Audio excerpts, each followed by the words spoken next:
A warm welcome back to the World Men's Curling Championship 2016, taking place here in the very picturesque city of Basel, Switzerland. We're in the northwest corner of the country where the borders of France, Switzerland and Germany meet, and you can actually take an 8-kilometer run and dip into all three of them. There's lots to see and do here as you walk through the winding streets and admire the architecture. The local tram system provides another suitable alternative to get around and to get the fans here to St. Jakobshalle, where we're ready to commence draw 14 of the round robin, getting right down to the business end of things. And our featured game today will be Sweden versus Korea.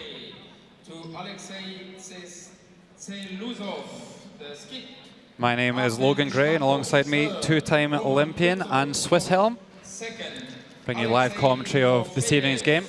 Lead the alternate Alexander Kosirev and the coach Soren Gran.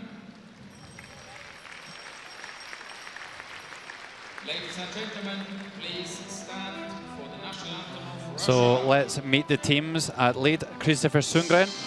Second player, Christian Lindström. Third player, Oskar Eriksson. And the skip, Niklas Edin. Alternate, Henrik Lek. And coach, Fredrik Lindberg. And for Team Korea, Yoon Ho Nam. Playing lead, Min Hyun Yu at second. Jong Duk Park throwing third stones. And skip, Soo-hyuk Kim. Taehwan Kim is the alternate. Se-young Yang, coach.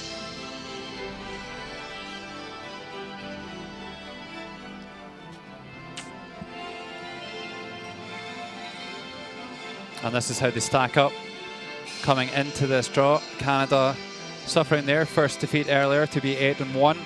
Norway, Denmark, United States all on 6 wins. Japan, Sweden both on 5 and very much still in contention.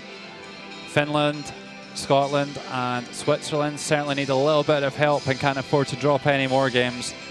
And Russia, Germany and Korea all fighting it out for Olympic points as they try to qualify for 2018.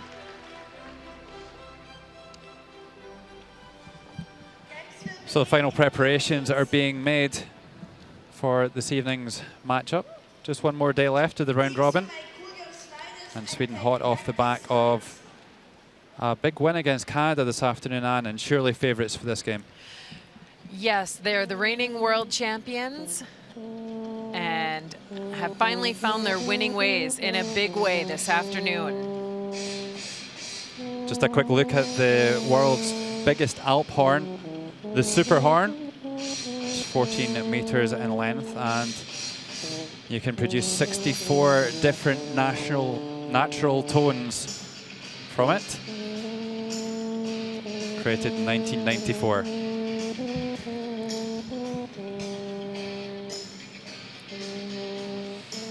A very traditional way to welcome us here to session 14 of the round robin.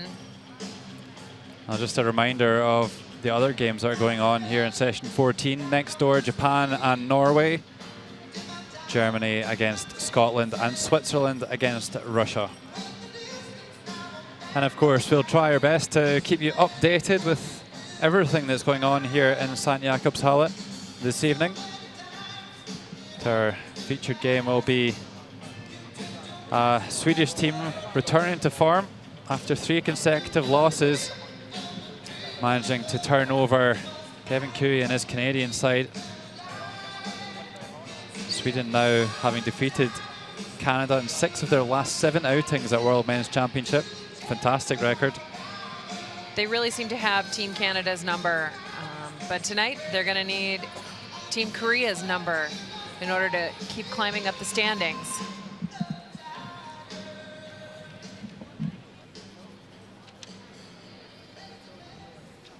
Well, just a reminder of the stone colors as well. Sweden will be throwing the red stones and Korea throwing the yellows.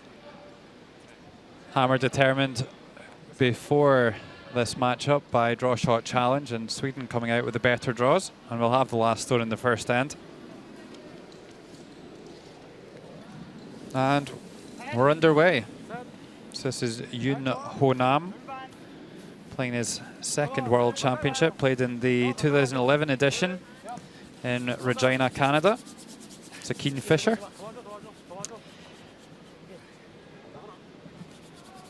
And Team Korea puts a nice rock into play. They had a really nice game earlier.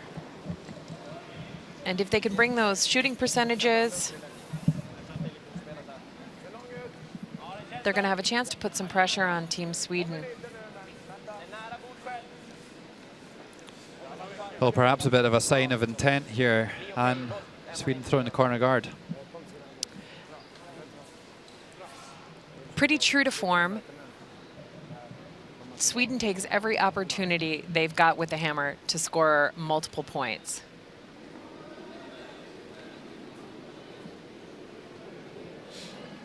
They certainly do. I had some great conversations with Niklas Edin and Esbjerg at the Europeans this year, and about strategy, and he was doing one or two things that were slightly different to a lot of teams would do. I mean, what it came down to was quite simply that Niklas Edin does not give up the hammer without scoring 2 points.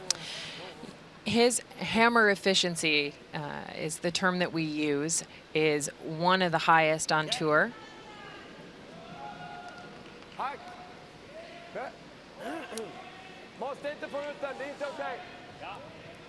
Only managed to score 2 first. Only managed to score 2 once in the game against Canada earlier on here. Here's Christopher Sundgren playing his 3rd World Championship. 2 finals in the first 2 attempts. Of course, winning the gold in Halifax last year.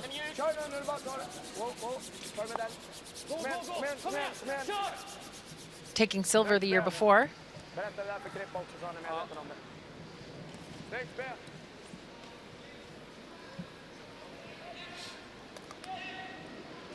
So Sweden just make a little bit of a tap back there and try to open up the scoring area a little bit.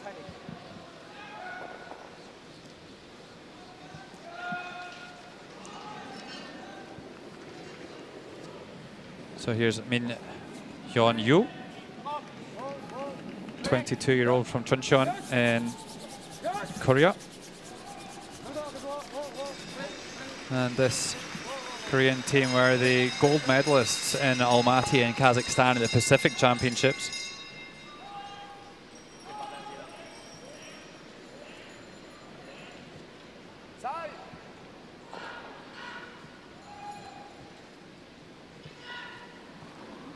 Christian Lindstrom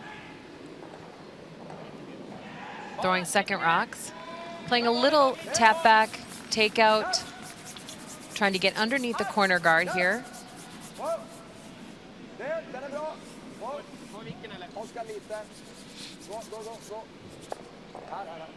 Christian was World Junior Champion in 2011, throwing 4th stones for a team skipped by Oscar Eriksson. Quick reminder of the rules of play: 6 ends minimum during the round robin. 38 minutes of thinking time for both teams, and both teams can elect to take a 160-second timeout at any point during the game.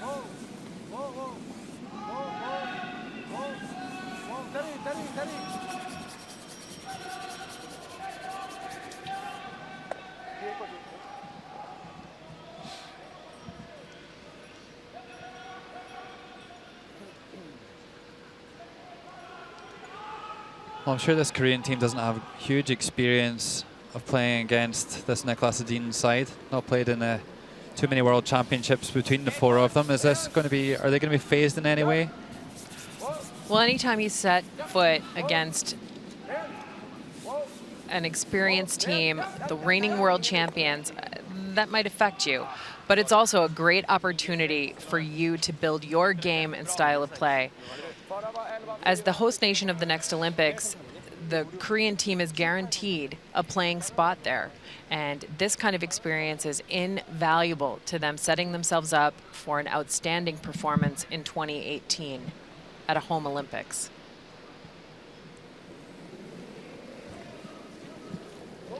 So here's Jongdong Park, the 30-year-old. Started the week playing second, since moved up to third.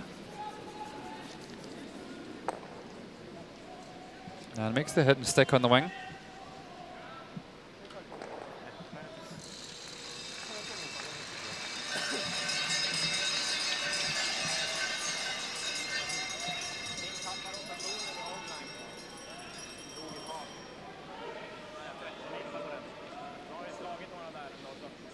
So not too much sweeping required here, trying to make it curl at the end of these brushes. Everyone throwing same down the same line.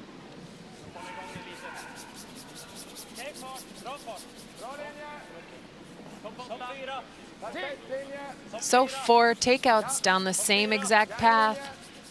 Team Sweden's going to try and draw down that same path. Looking to put a rock directly behind that corner guard.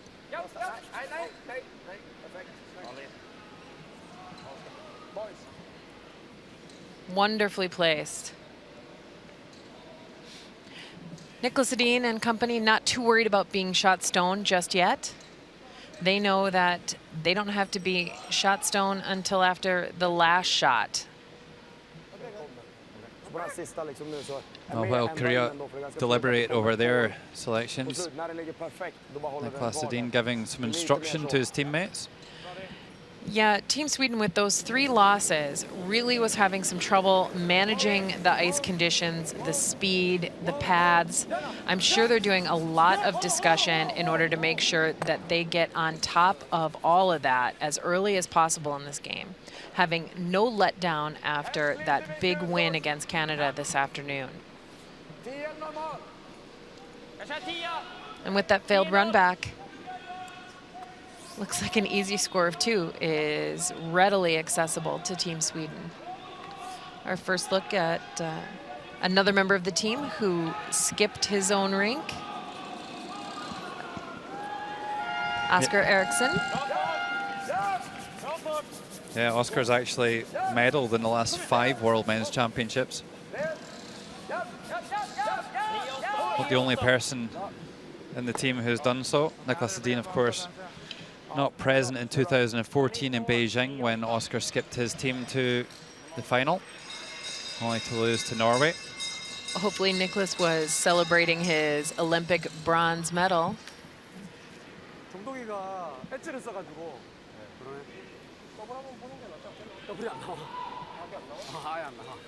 Well, no double takeout available here. Those stones absolutely flat in the house. And Sweden quite happy to keep the play in the wings here, even though there is a centre guard in play. And here's the Korean skip, Soo-hyuk Kim. Plays out of the Gangwon Province Curling Club. Playing his 3rd World Championship, hasn't ever finished better than 10th.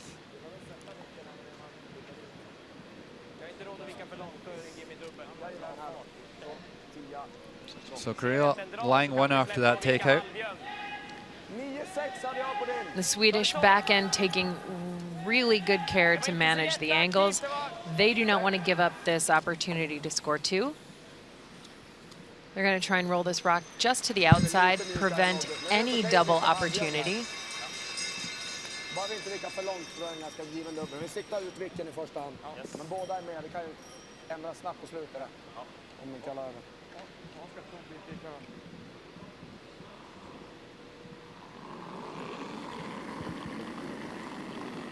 And our first look at Nicholas Edin, the 30-year-old, born in Örnsköldsvik in Sweden, and now resides in Karlstad.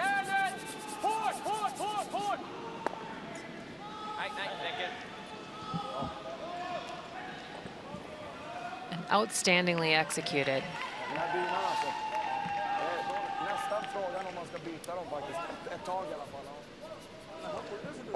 I just wonder if there's a slight misjudgment in going to the wing there, in that There might be an opportunity to hit and roll under that yellow guard, as you saw just in the picture previous. Yeah, I think that stone rolled just a little bit further than they wanted.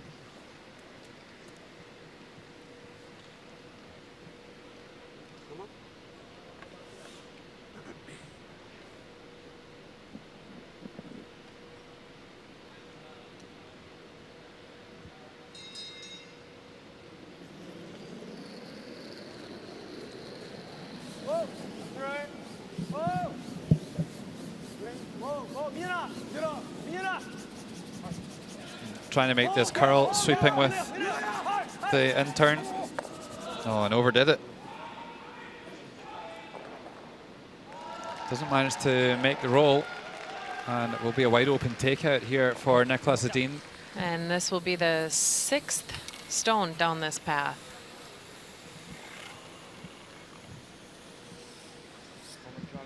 Team Sweden should have a really good handle on how to make this shot after seeing all those rocks throughout this first end. Den var mjukare än Oskar. 10-2. Då kan det ha varit 10-2 då. Jag spelar ungefär samma. Jag har inte råd att träffa för mycket utsida så det gör man, men då rullar nästan av. Katten är lugn.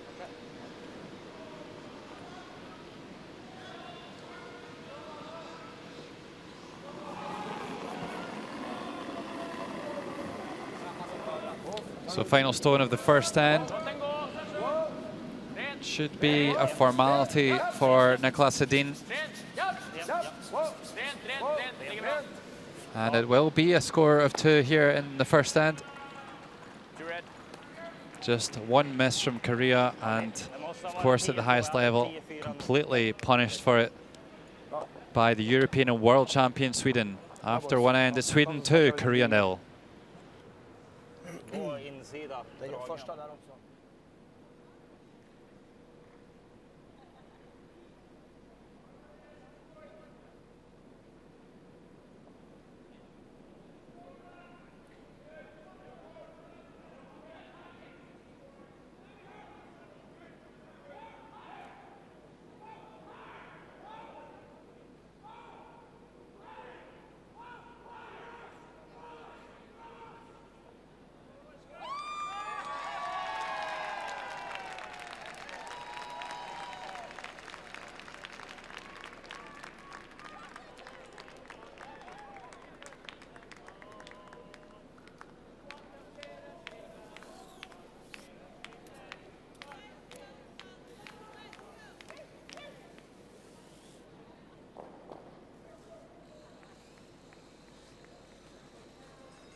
Second end, Sweden 2, Korea 0.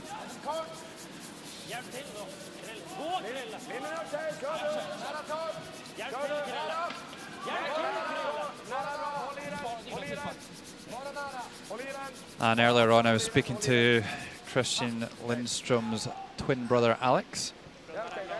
And he said that even when they'd won their first 4 games this week, they still weren't very happy with the game that they were playing.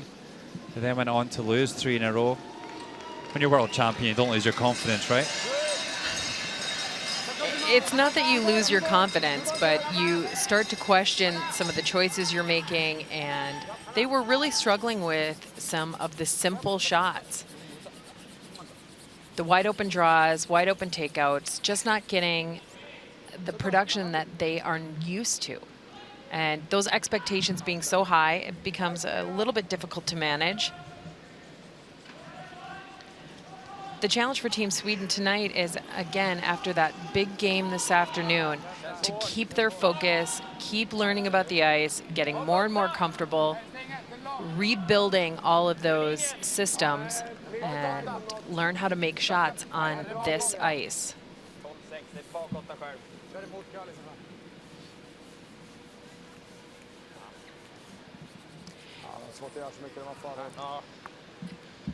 So that just drifts past the tee line. Those are the kind of shots that they're trying to make perfectly. It may not be the most critical game here in regard to probable outcome, but in order to take information on to the next game, the Swedish lead is definitely going to want to keep that rock on the top of the forefoot as opposed to the back of the forefoot. They may be able to escape against Team Korea, but against a higher performing team, they will be significantly punished. Is there any danger after that hard-fought extra-end victory this afternoon that they might not be able to reach the same levels this evening? That's about focus and intensity. That's something that these guys are very used to. They have a lot of games together this year. And all of it was in preparation for the World Championship here in Basel, Switzerland.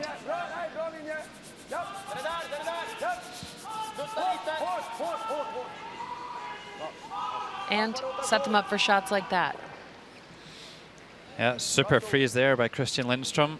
Meanwhile, over on sheet B, Thomas Hulsrud delivering his last stone of the first end.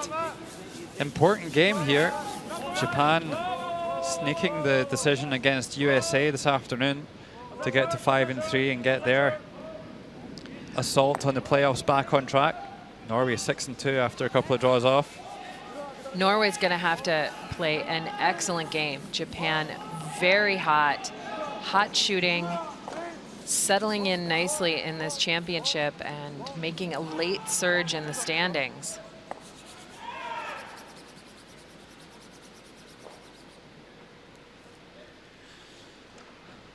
Well, a good tap back there by Korea. It does leave the same opportunity for Sweden, but I wonder if they'll think twice about it with a couple of yellow stones starting to kick around ahead. See that yellow guard at the hog line, pretty much completely out of play. It's so high. I was speaking to the Scottish boys just before this session actually, and they were saying that if you don't get your corner guard right up tight to the house, they're as well just not even being there because of the amount of curl on the ice and what they can do with this sweeping, with the directional sweeping, then it doesn't make them effective at all. It's very difficult to hide a stone behind a corner guard. Sweden did an excellent job of that in the first end.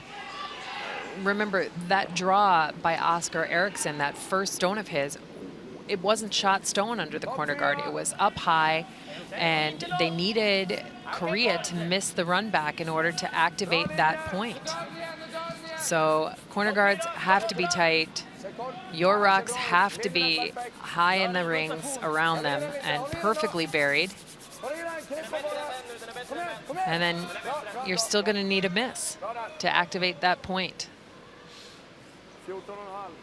Well, it doesn't manage to get into shot position on this occasion. So we get a look at the Korean coach, Si-Young Yang.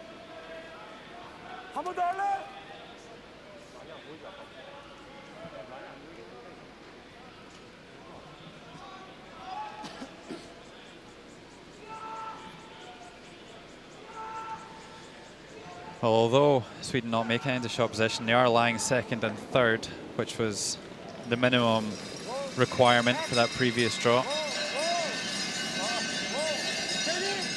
It looks like a similar shot being called here by Korea.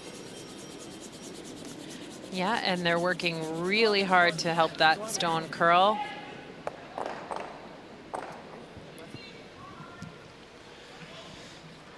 Well, I'm not too sure about that decision there by the Koreans. They pushed all their yellow stones back at the tee line, and and left a Swedish red stone in the middle of the 8-foot guarded.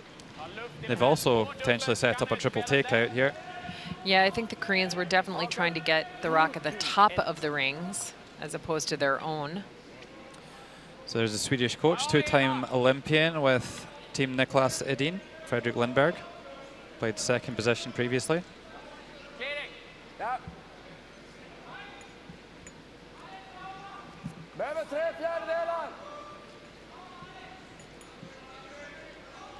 That's a kind of unique and special coach-player relationship that Fredrik and Niklas have.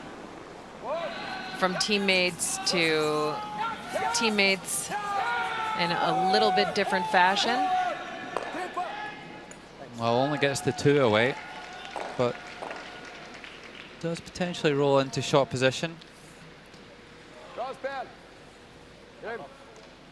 Yeah, pretty happy to see a couple of yellow stones go from the coaching bench, I'm sure. Another look at that double and roll.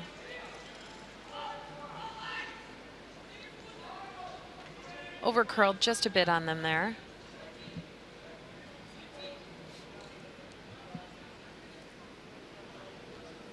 Korea going to play the takeout here just to lie to.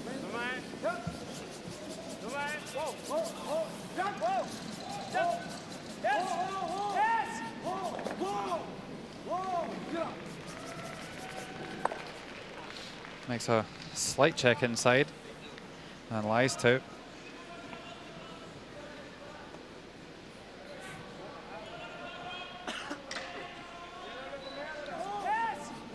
Well, another look at the sweeping. Super on the inside, going to keep it straight, and then realizing he needs to curl more, and Super on the outside trying to push it back in.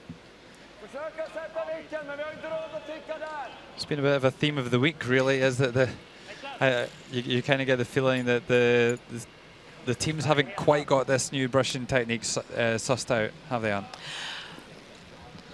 Well, sweeping has been the theme of the season, without a doubt. So it is relatively new for everyone, this on, off, outside, inside, back, forth communication system.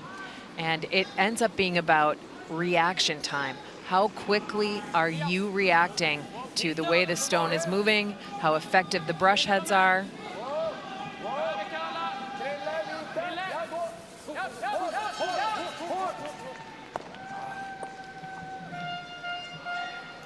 I'll try to change the call there and make the double. Didn't quite manage it, and still lies open there.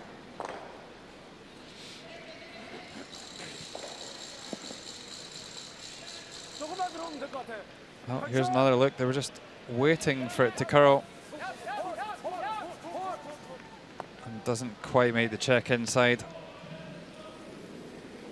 Yeah, the trick with that, if you go too early to make a curl, then you can't hold the line. So again, it's about that reaction time. The team that's the quickest and the most effective ends up getting those little rolls. Will it be Korea? Yes, it will. Well, great shot. Gets right underneath the cover, and I think Niklas Edin might well... A double run back. Well, let's take another look at that one. Super on the inside, sweeping against the curl to keep it straight. Just squeezes it past that top red and tucks underneath it nicely. Beautifully done.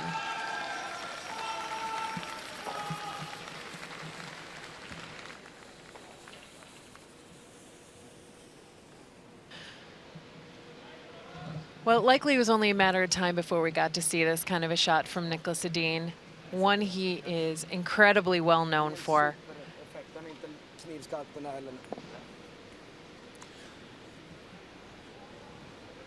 So it doesn't look like it's an entirely natural double in the 4 foot. The 3 stones in the house pretty well lined up, so let's see how this one works out. That dart-like delivery of Niklas Edin. Absolutely lightning fast. Must be close. Well, that's what we were worried about. Just they were absolutely perfectly lined up to touch each other, but getting that Second one away was always going to be a problem. And when you're hitting the guard back that far, it's difficult to guarantee exactly what's going to happen in the house. Yeah, even a millimeter off on the top stone is a huge difference 8 feet behind it.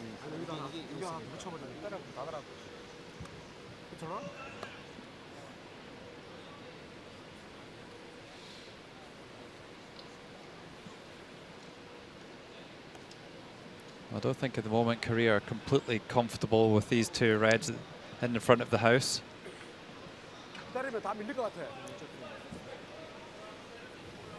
The angles are tough. 여기 괜찮을 것 같아요. 아니면 뭐 일단 3번을 만들어 놓죠. 그렇죠?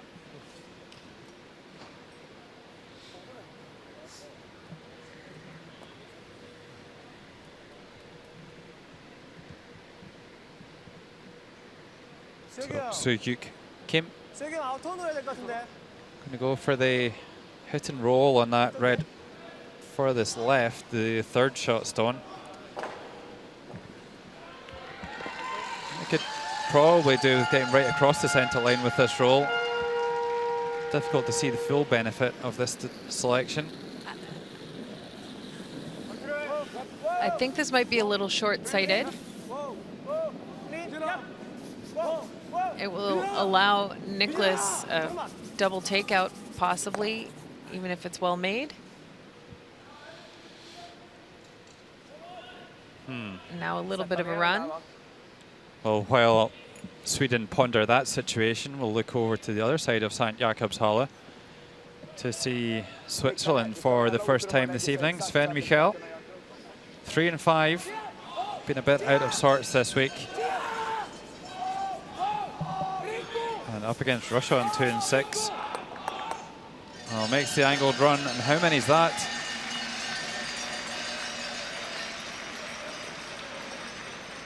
Maybe this umpire in the background will tell us. We'll get back to you on that one. It was a score of 1 in the end for Switzerland. So 2 ends played there. Switzerland 1, Russia 0.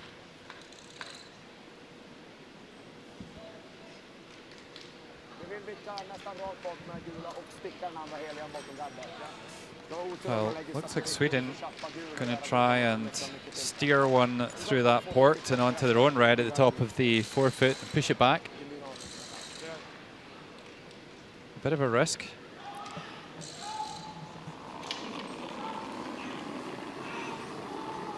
Control weight on this, allowing the sweepers to participate.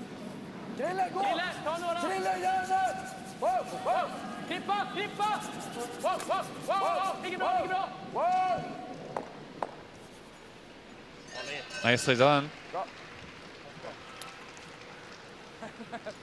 Sweden lie 2 at the moment. Riktigt svår att skicka ner på dubben, va? Ja, behöver insidorna. Ja, det är bra. Jag tror fan vi rullar tillräckligt långt. Ja.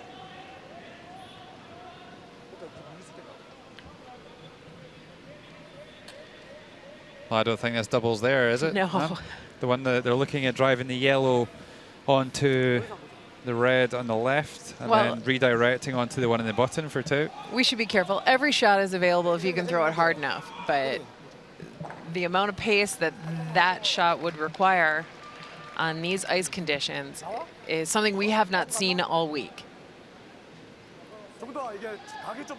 I think that's an excellent point, and we've not seen the stones moving very much at all in the house, have we? They are lively, but the houses themselves are slightly slower. We've seen a little bit of frost this week. The beautiful Swiss weather outside has led to some slightly difficult conditions inside. And with that, Team Korea makes a very wise choice to play the hit and stick for 1.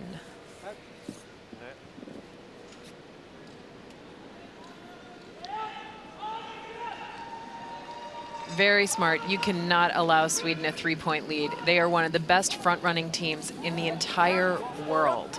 Spotting them 3 points would be disastrous for Team Korea.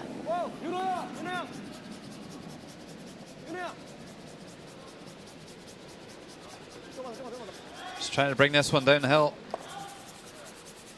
Oh, and how many is it going to be? Is it 1 or is it 2 for Sweden? It's for sure 1. 2. Oscar Eriksson, pretty sure it's 2. I think red. Yeah. 2 And red. it is.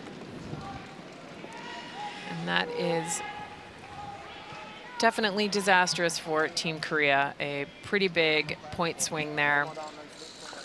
I think it was just a couple of tactical selections that may have let them down along the way there. And then they could have got out of there with that last stone being made. A big mistake. And a big steal of 2 for Sweden. Dream start. And after 2 ends, it's Sweden 4, Korea 0.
Welcome back to the World Men's Curling Championship 2016. Draw 14. Sweden against Korea.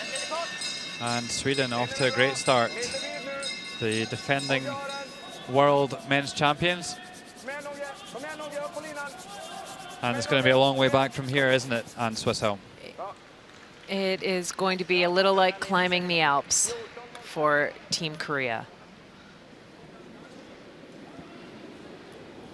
But that happens one step at a time, one rock at a time. And very critical to making a comeback is going to be putting corner guards into great and usable spots. And that's right near the logos at the top of the house.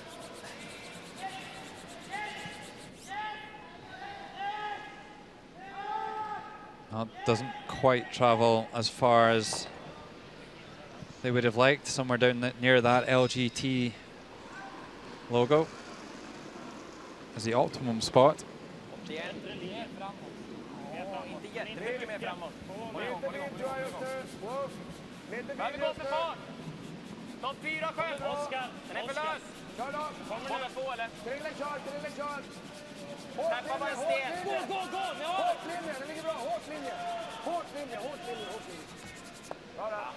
And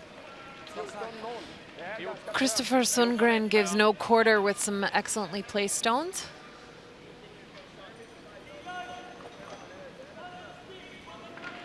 And Korea are going to try and bring their corner guard into play now.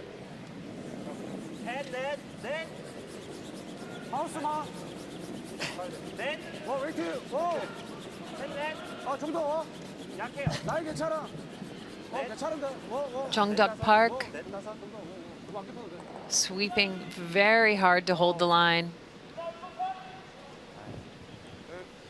And a nice draw, keeps it high the tee line as well. But with the simple setup, choices are very clear for Team Sweden. They're up 4. They are going to hit, hit, hit whenever they get the chance.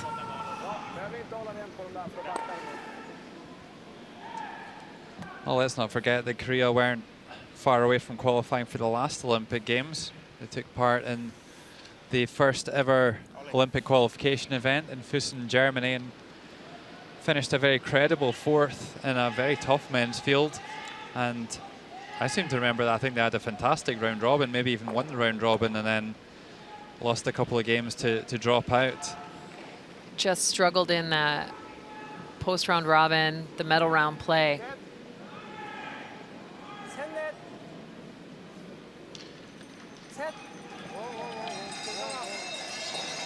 So Korea definitely seem to be building something going towards Pyeongchang 2018. And great for them to get a win on the board this week already. And getting experience like this is only going to be good for Korean curling, isn't it?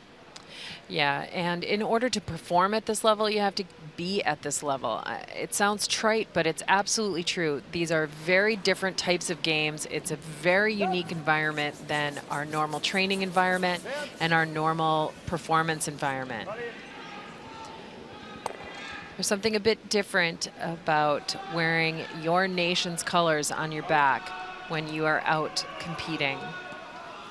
It ups the pressure, and the expectations get to be very high. And this kind of setup for Team Korea, this kind of practice and training will make a difference come 2018.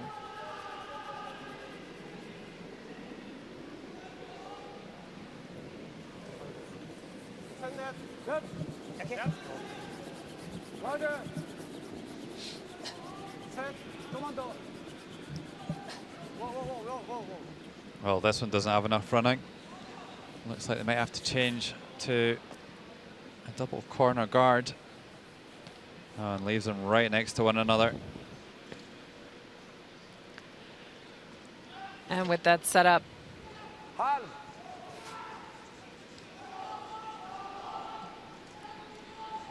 Oscar Eriksson should have no trouble making them go away.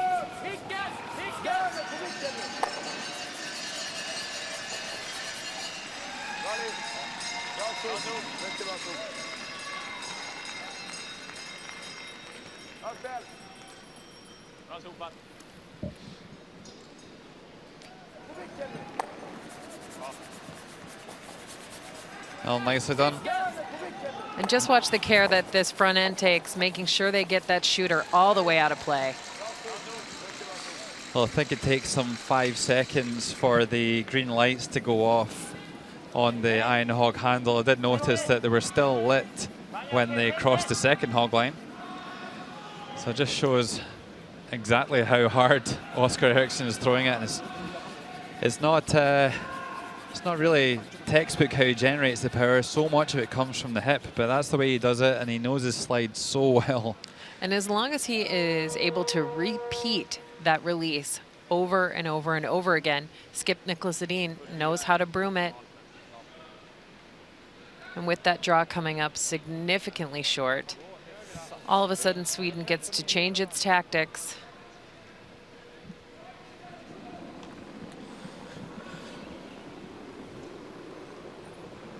Well, here's the hog-to-hog split timer. What kind of timer are we looking for here, Anne? It should be somewhere near 13 and a half, maybe 14 seconds.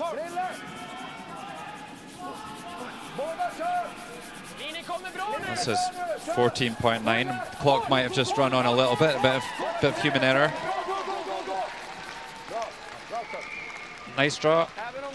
It was a nice draw. I'm pretty sure that this ice is not 15 seconds hog to hog right now, but it might be.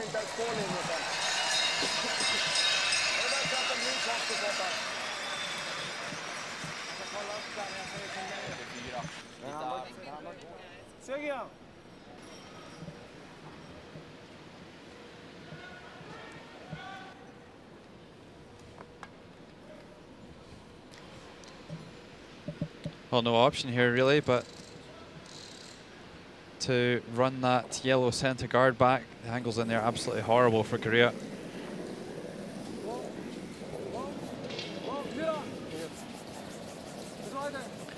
And this one running a little wide for Team Korea. It's going to miss everything.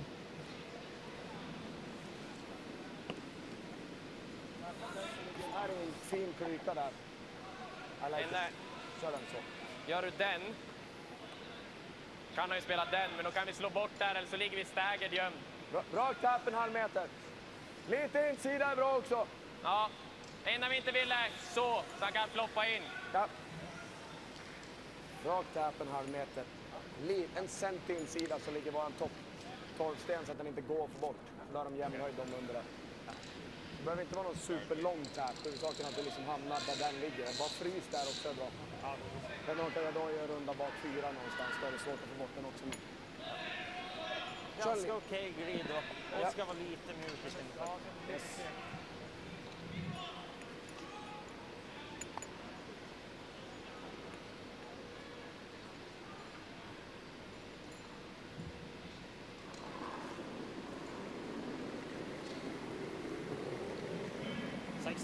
Håll igång igen. Känns där. Håll inte igång för mycket på den igen. Okej. Krille! So it looks like they might be playing a little bit of a tap up here. They've got that stagger on the 2 red stones at the top of the 8 foot to try and hide one behind. And they're looking to put a rock into the 4 foot. Ja, ja, fortsätt That på den just här, fortsätt. runs a little wide. Det gav ingenting dit där. Alltså, är det där hård så måste vi upp med Oskar. Det är den enda sopen som kan få den att göra någonting där. The good news for Nichols here is the weight was really excellent for the tap. Just didn't have the right line. Ja, ja, fortsätt på den här, fortsätt. Gav ingenting.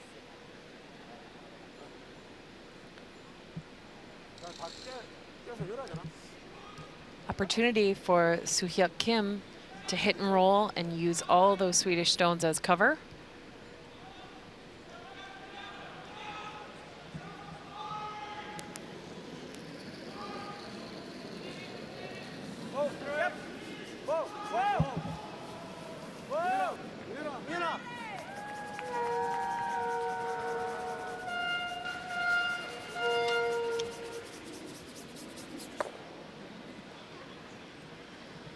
Both teams having a little bit of difficulty on that straight side of the ice, the board side.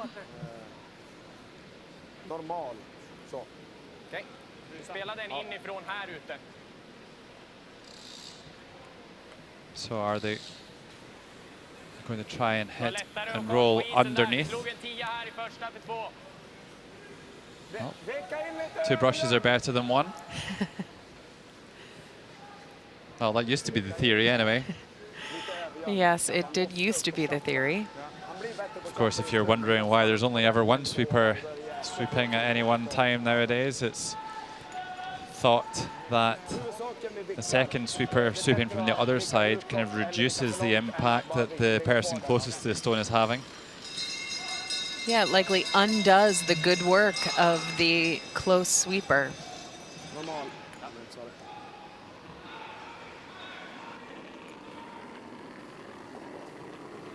Wow, la ut den.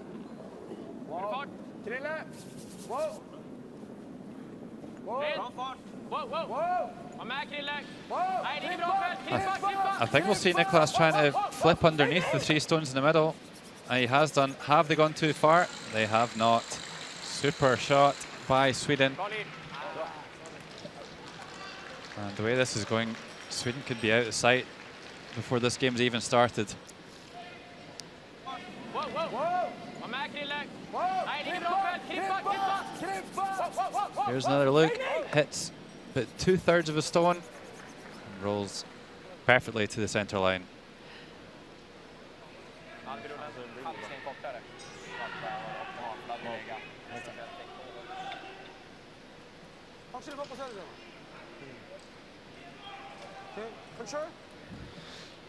The out-turn draw might be available. It finishes so hard here, but draw weight has been incredibly challenging.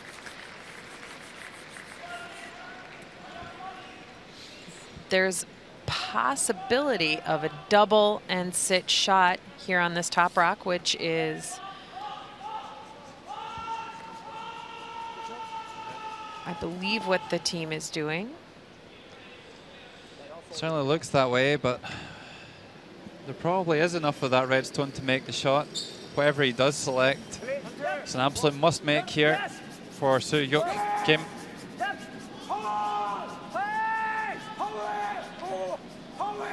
Is it past the top one? Oh, it is. Oh, he gets the second one too. What a Super shot. Really well played there. And Korea on the board here in the third end. The terrific shot there by Soo-Hyuk Kim. Here's another look. Just squeezes past those top reds. Pinches the one in the button. And just out counts the other red at the front. That did not pass by much. Great shot. 3 ends played here. Sweden 4, Korea 1.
So we're back for end 4 of draw 14.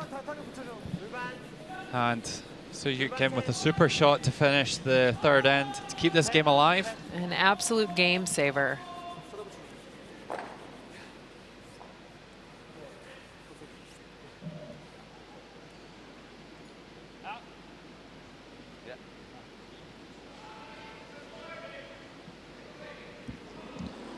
Centre guard goes up for Korea. They're going to need plenty of them in the remainder of this game if they want to turn the game on its head.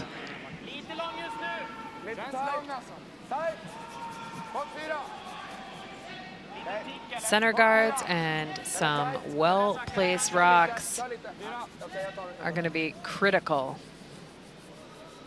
to Korea making a dent in that 3-point lead. And it looks like Sweden are starting to get their mojo back, wouldn't you say? Absolutely. They are looking really comfortable out there. Lots of confidence.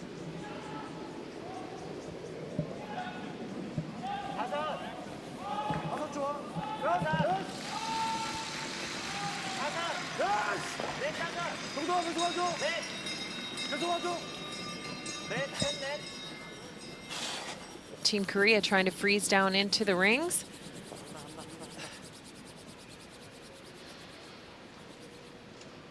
Comes up a little short, but still in a nice controlled position there in the top of the 8-foot.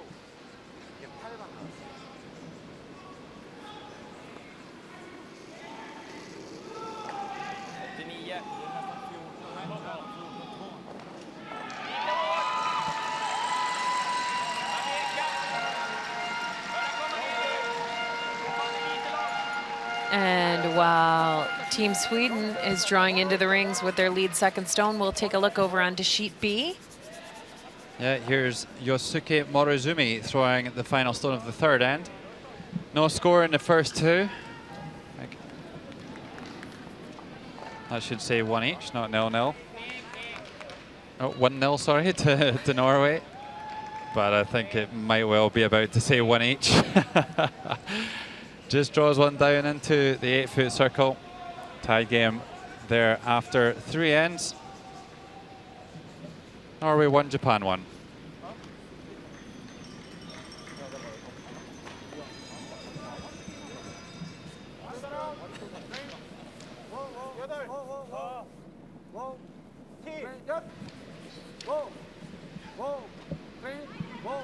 Back in our featured game, Sweden and Korea.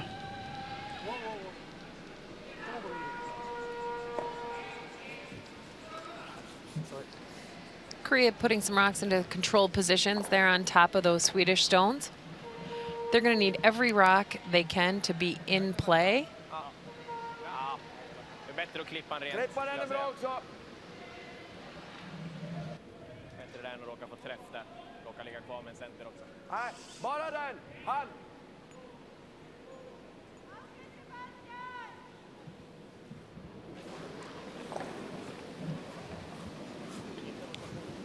Rent. Ja. Rent. Bra. Fint.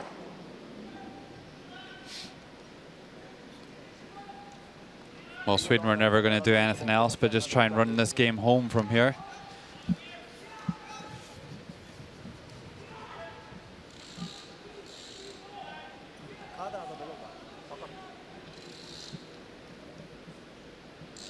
Well, it looks like Korea are going to try and play a kind of heavyweight takeout of their own here.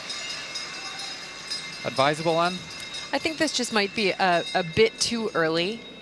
They are significantly down in the scoreboard, and they do not have last rock advantage. They need rocks out in front of the rings.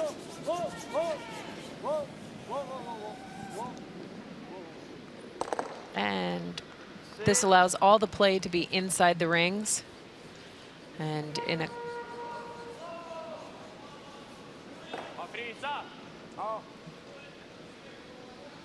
Helt okej att frysa där eller där också. they are playing chess, Helt där. angle chess against a master. And Leder med 3 liksom. De här två gillar inte frysen. Jag har inte så mycket val. Okej.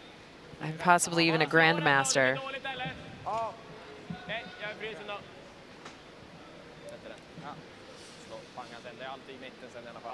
There's Oscar Eriksson, the professor, known by that name from a very young age at the Swedish Curling Academy for his knowledge of the game and strategy and angles. Se lång ut.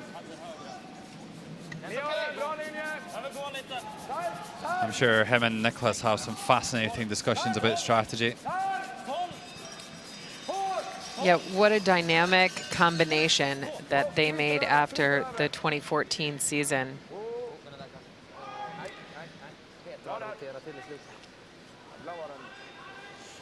But still, even with all the mastery in the world, you have to execute.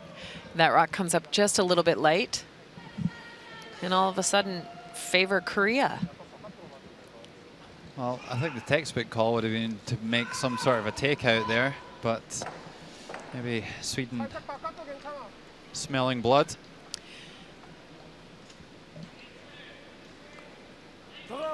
Going back to your comment from the first end, Nicholas Sedin is going to take every opportunity to set up 2 when he's got last rock advantage.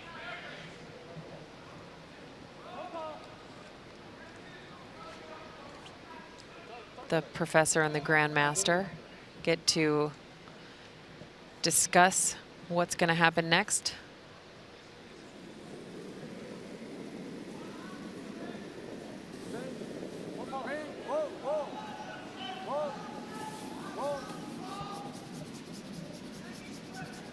So Young Duk Park and try and make a raise here. Push that redstone to the back of the tee line. Keeps it in play. Quite a nice shot there. I think you would see a lot of teams in Korea's position having thrown a few more guards in this end and try and keep Sweden out of the house, because you know they've got that huge rocket-like weight ability to blast stones out at any moment. So you want to try and keep them away from the core of the stones, really. Yeah, we might see some rocket-like weight here. Allt mellan 60 och en tredjedel blir bra. Är vi fart eller vanlig clearing? Nej, det är egentligen bara... Dra en vanlig clearing du. Försöka få tjock halv.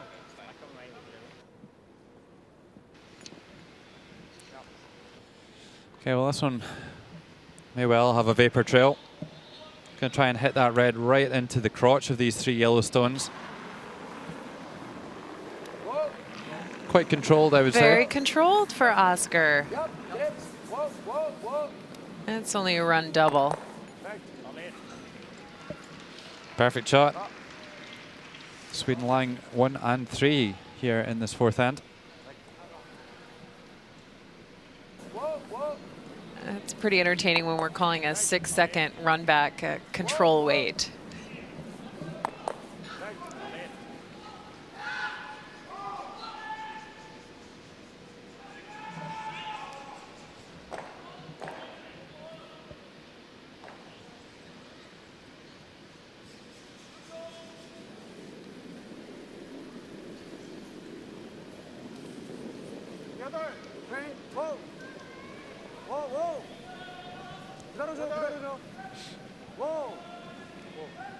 Well, I think Korea trying to hook one right around everything here and try and freeze at the back potentially. Take advantage of that staggered stone a little bit. Did well to find their way through that port. Great shot. Just fantastic.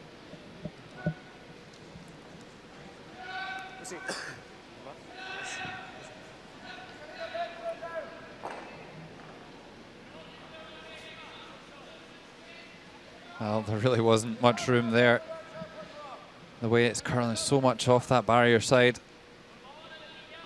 Wiggles one through. Is it in shot position? I'm not sure.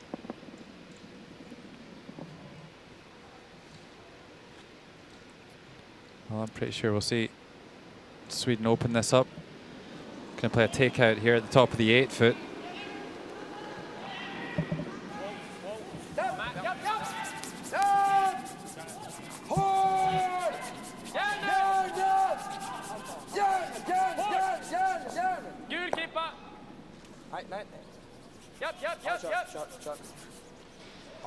Well, now Korea definitely lying in shot position. And Oscar Eriksson really wanted to hit and roll away. He didn't want to leave that red stone on the center line like that.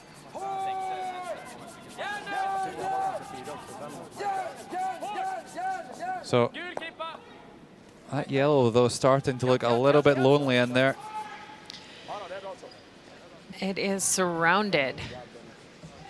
The good news for Korea is that it is got a back guard.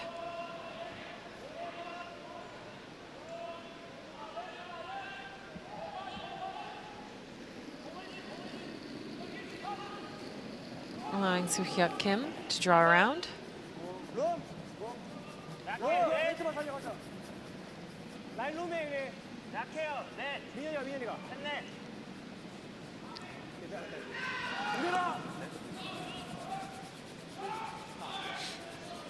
Well, it's looking good for weight, but just no line on this stone. Han är full plus 2-3 centi. Sätter du helgömd här så är du bättre. Men vickar du halvgömd så är du knappt. Mitt på linan tror jag det blir bättre. Ja, det gör den. Vi la den här. Oh, Soo-hyuk Kim assessing the damage.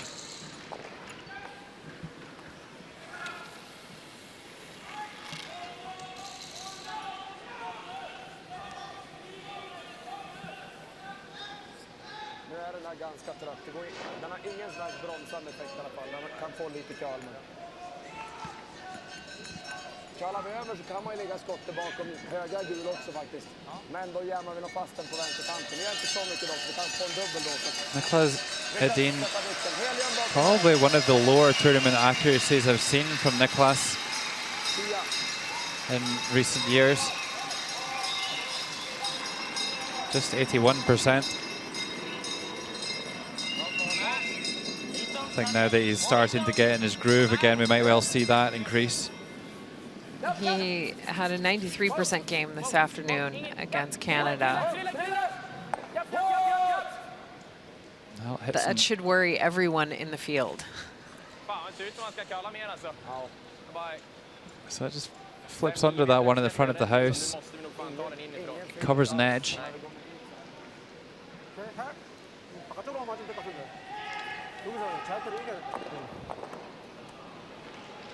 This is going to require a good shot here from Korea to lie to. I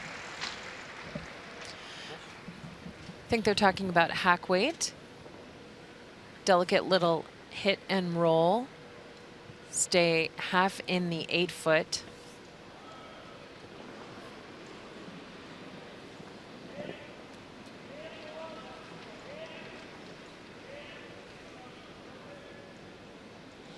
Nice look at the angles that Soo-Hyuk Kim is facing. Very similar to the double takeout he made in the last end. He's got to just squeak around that rock in the top 12-foot.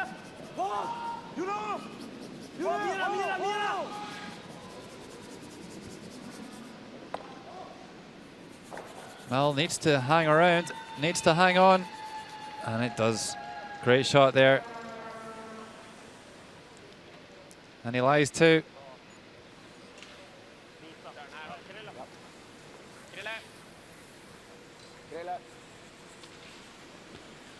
So it looks like Niklas Sedin will be forced to draw for one. Should be reasonably straightforward, just needs to hit the forefoot.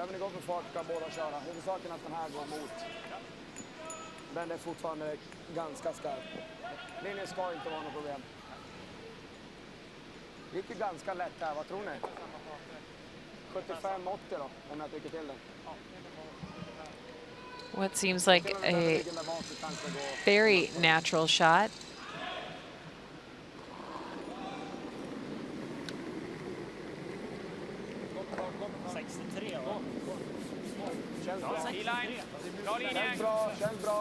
So looking for something around 14 seconds. Känns bra, ta det lugnt. Ta det lugnt, ser ut att räcka. 13.4. So maybe a little bit slower than what we saw this afternoon. Perfectly played. Well, the Koreans don't get the miss that they were hoping for there, and Sweden put another one on the board here in the fourth end. And after 4 ends, Sweden leading Korea 5 shots to 1. Jag tycker det går lättare den här matchen än förra. Det är 13,75 igånghållning nu på T-line. Ja.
Well, there's some very important people in the VIP section, including one of the WCF development officers, Keith Wendorf, at the back there, responsible for the likes of the rules and the running of these international events.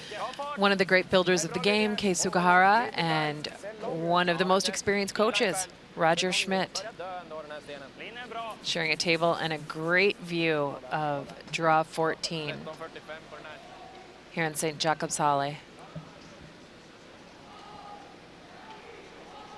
I don't think we could have expected Sweden to go into the rings here. We can certainly expect Korea to throw a corner guard.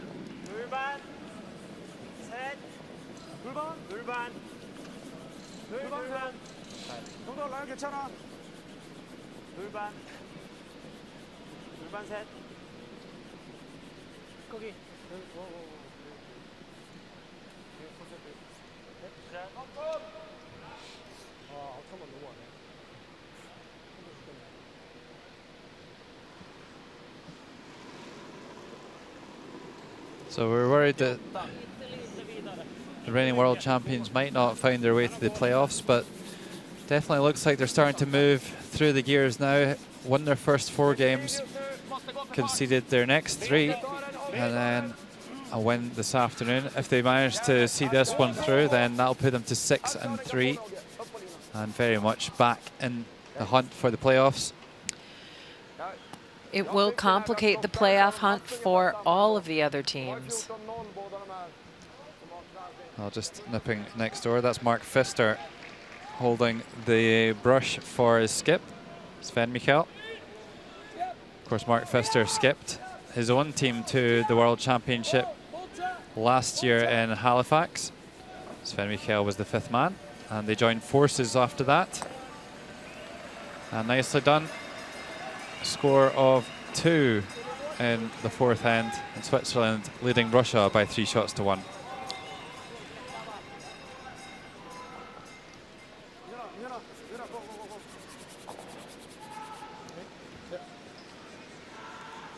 And a well-placed draw underneath that corner guard.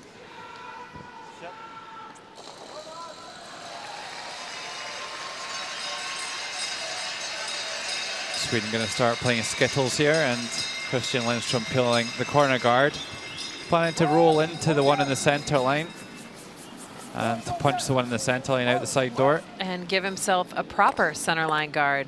Oh, runs through as well. Takes all the play into the rings. Yep, fabulous shot there by Christian Lindstrom. Just great vision by Nicholas Edin to set his second up for that wonderful shot. Well, let's take another look at that one. Pretty easy to make contact with both of them, but to get the shooter running through as well, that's a real skill. And just that easy.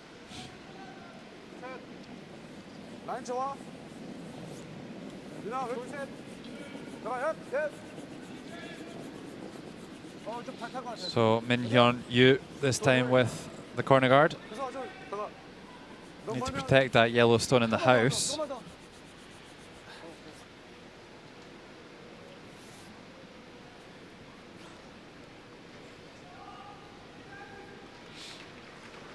So Christian Lindstrom sending down the heat once more. Team Norway in the background there, just hanging out after absolutely racing through their first 5 ends in their game against Japan. And there they are. Thomas Ilsrud laid back as ever. Not a care in the world here at the World Championship. And that's what's happening elsewhere. 1 each on sheet B, Japan and Norway. 3 each between Germany and Scotland, and Switzerland, we just saw 3-1 up on Russia.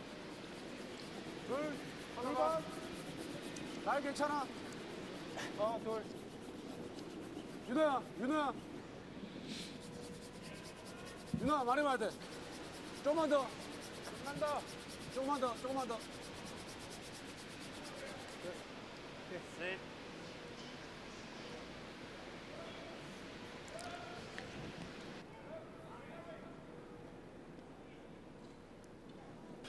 Some young viewers in this evening. Hoping they're curling fans for life. Bit past their bedtime though, don't you think?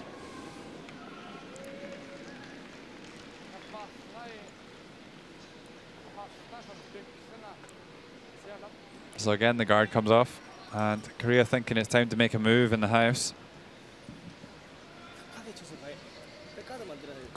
There's still 4 rocks left.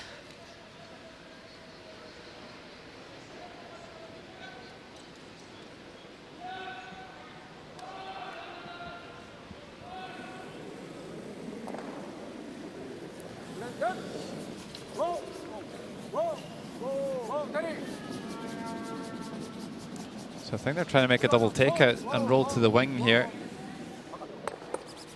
Maybe And just they do. Maybe just a little bit more patience required, Anne. Yeah, I think they need to be a little less afraid of the Swedish stones and learn to fall in love with them. That is how they're going to get back into this game, is rocks in play. They cannot take them out this early. Yeah, absolutely. The more stones in play, then the more difficult shots potentially that their opposition will have to make, and of course that's how you get the misses too. Yeah, and it's going to require some touch weight, a little bit of down weight, maybe some taps, freezes.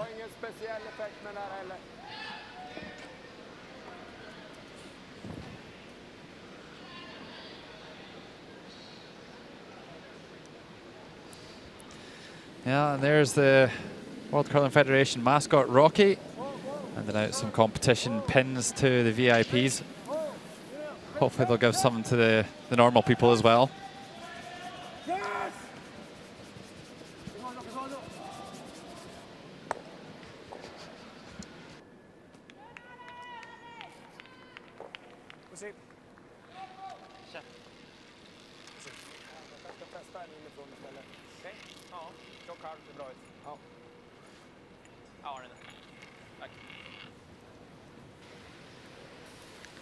Well, Korea doing a good job of keeping separation on their 2 yellows in the house.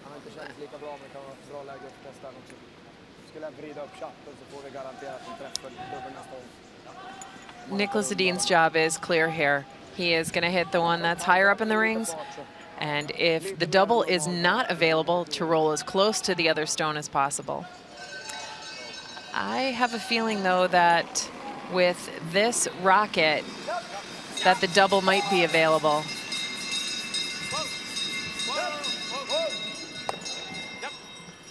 Oh, just rolls them side by side.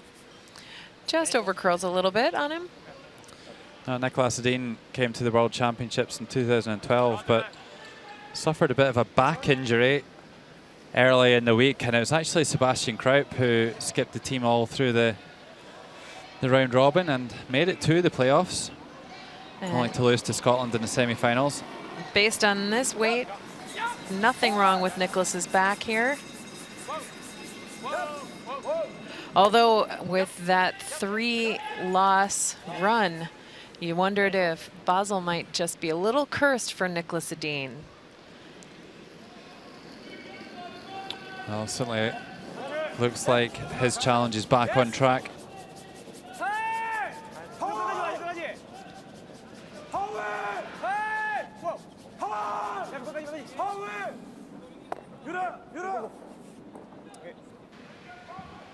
And speaking of back on track, Soo-Hyuk Kim with a really wonderful hit and roll. No double available.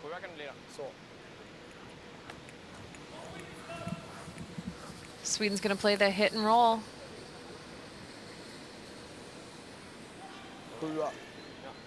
Force Korea to the toughest shot possible for their score of 2.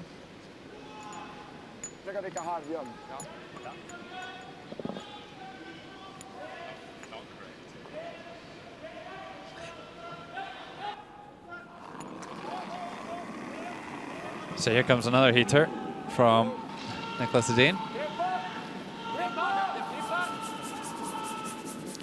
Christopher Sundgren trying to make that rock curl a little bit more, and they do get shot stone.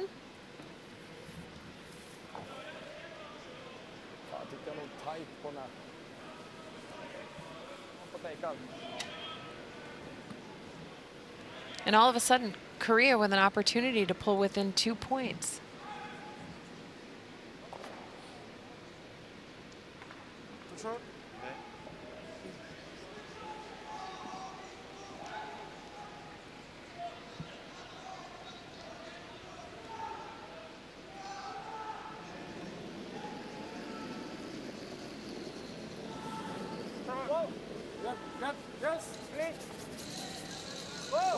Should be pretty straightforward here. Got the whole 12-foot circle to stick around. And well done indeed. Produce on the board for Korea. Maybe another mini victory for the Koreans at halftime. They'll take a quick 5-minute break, and so will we.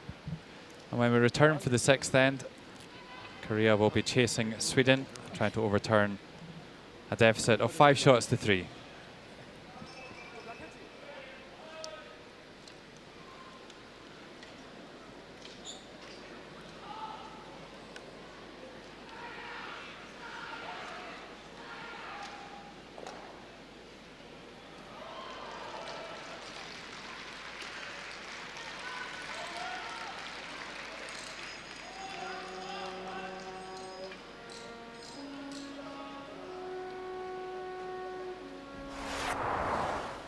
Taking a look back at the key shots of the game.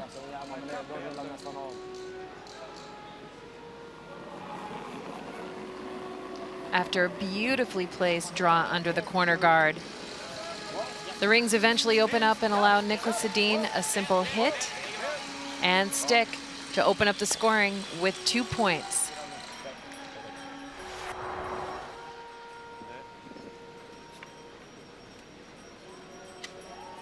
Team Korea a chance to pull within 1 with the hammer shot.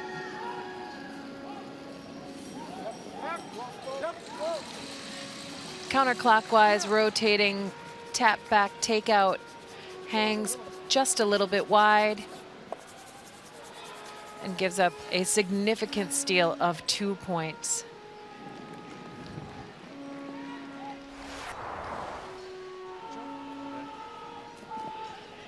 The 3rd end showed lots of control from Team Sweden and forced Soo-hyuk Kim to an incredibly difficult double takeout for a score of a single point.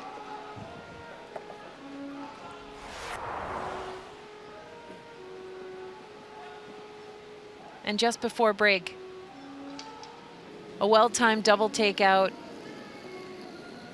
ultimately leads to an opportunity for Team Korea's first 2-point score of the game and leads us to a 5-3 score at the break.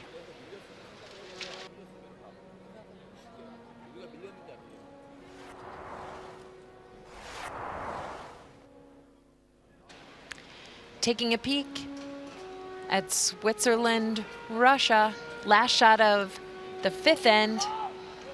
Alexei Chalosev looking for a run back takeout. Just hangs on the high side, misses the rock in the rings, and gives up a steal of 2 points to Switzerland, who take a 5-1 lead into the halfway break. Checking in around the rink, Sheet B, Japan and Norway, all tied up. Norway has the hammer in the 6th end. Germany and Scotland, all tied up. Scotland will have the hammer when they come back.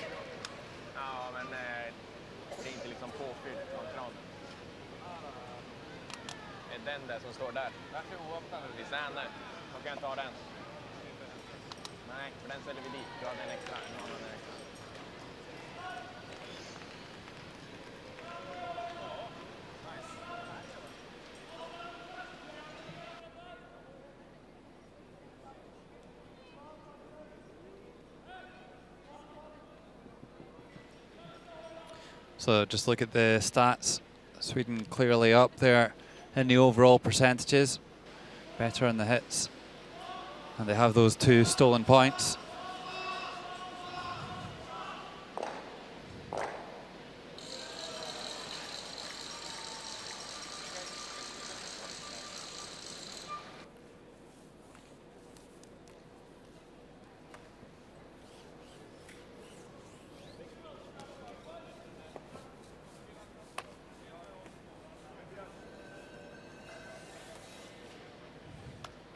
밑으로 좀 해야 되겠구만.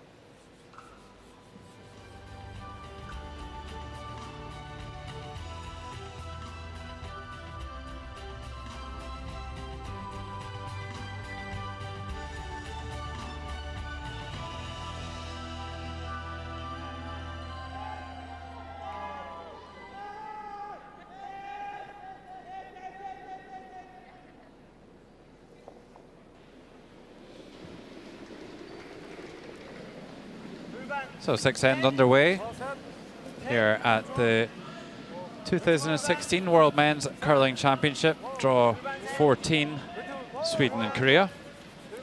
Logan Gray and Anne Swisshelm here calling the shots. And Korea bouncing back with 2 in the fifth end and looking to make a game of it, Anne. And they start off really well with a nicely placed center guard.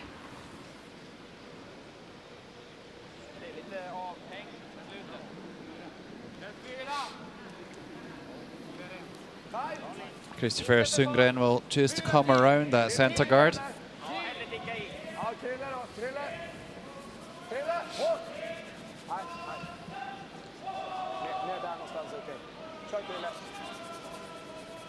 Well, so much curl, that's come out the other side of the guard fully and a bit more. And that's the second time Christopher slipped behind the tee line with his opening shot.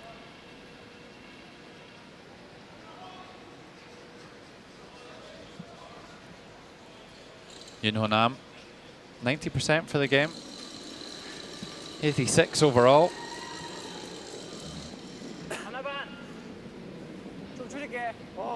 Choosing to come on the opposite handle from Christopher Sundgren. Just looking for a center guard here.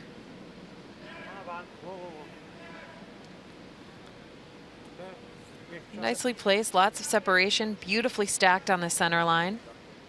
Well, even at this early stage, I think Korea know that they need to use every single end available to them, and will need to start to get their steel on a little bit. Christopher Sundgren, 80% for the game. Not his best game.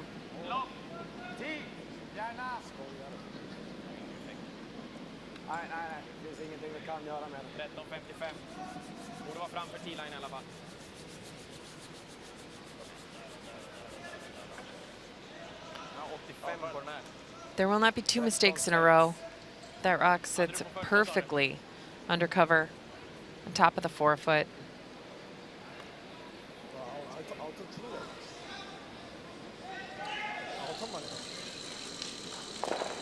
So still an opportunity here for Korea if they can make a freeze on that red stone in the forefoot. Min Hyun Yu playing 88% for the game.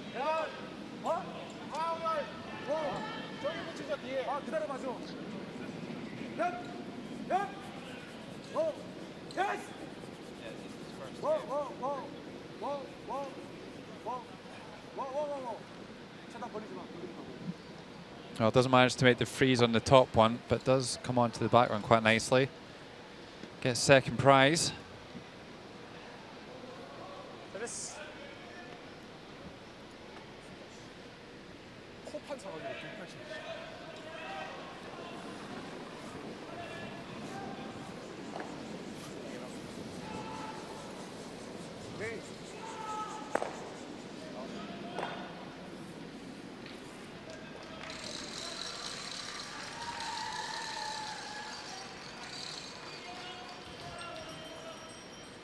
The top guard comes off. And I think we can expect to see these defensive tactics from Sweden for the duration, can't we?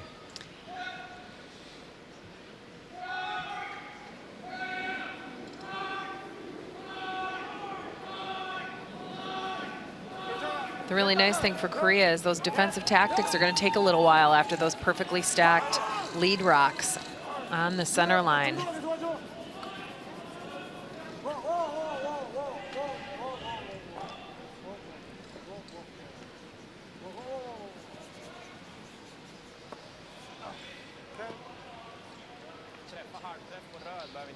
Well, too close together, these two yellow stones. That last stone was tragically either 8 feet light or 8 feet heavy. And Nicholas lining up the angles.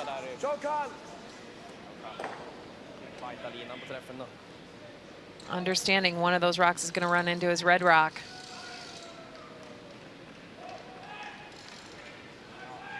Hoping that the angles, the rotation, and the weight allow him to sit 2.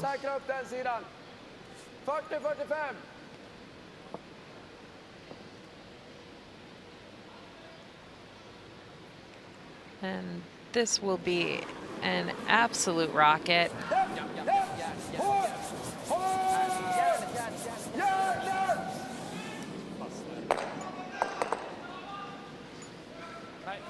Huge weight, stones flying everywhere. How do they fall? Oh, Korea lying second and third shot. Sweden there on the button. The entire scoring area is opened up. There are no rocks in front of the rings. I think they could well have expected to hit that red onto the yellow, but there wasn't really much way to avoid it. And too an opportunity to get as much granite out of play as possible.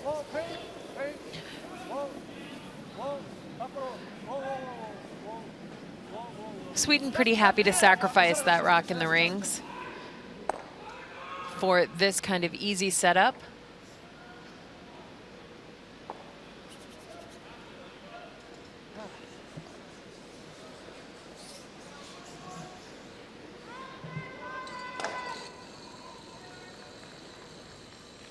Nästan så trippeln går. Men det kanske är bättre att säkra den och ligga kvar. So I don't think the triple take it looks like it's there. Looks like the shooter would probably go underneath the wide one if they were to make the short double. We'll soon find out. If any team's capable of making this triple on this ice. Watch out, here comes another one. It's Sweden.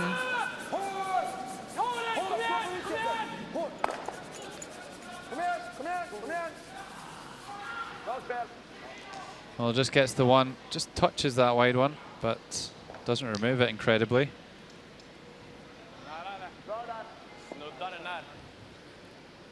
Yeah, here's another look. Just grazed that back yellow.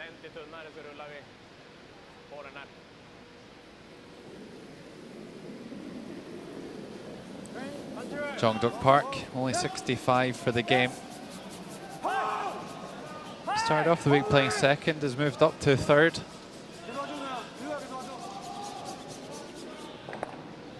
Oh, and hits and rolls out. And Skip tapped his own chest and said, "My bad, I think." Reassuring his third that he threw it really well. It just curled a little bit more than he expected.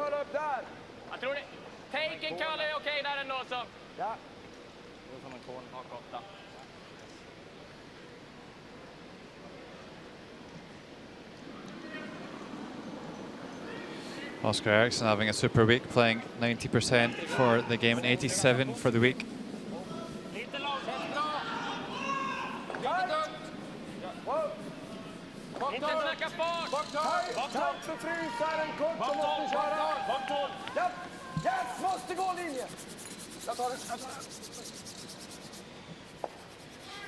And tries to make the freeze.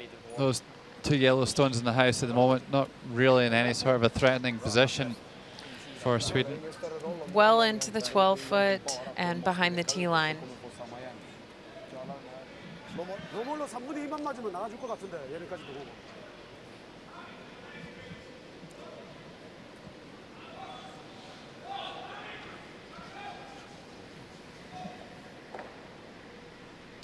Well, this isn't really the kind of end that Korea need to be having. Wide open, nothing in the center of play. Need to find a way to try and generate some guards. They have to be willing to let rocks stay in the rings. I know it worked out for them in the 5th end to score 2, but without Hammer and down by a couple points to this strong a team, they're going to need to take a couple of risks and then execute on those risks.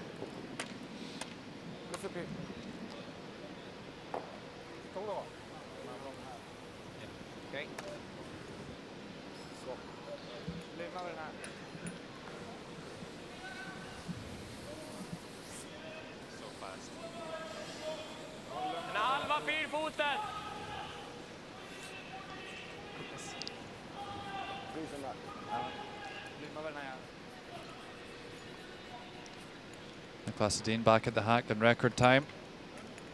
And looks like they're going to go for the freeze again here. This one's slightly riskier with Yellowstone being close to the 4-foot, but it is back at the tee line.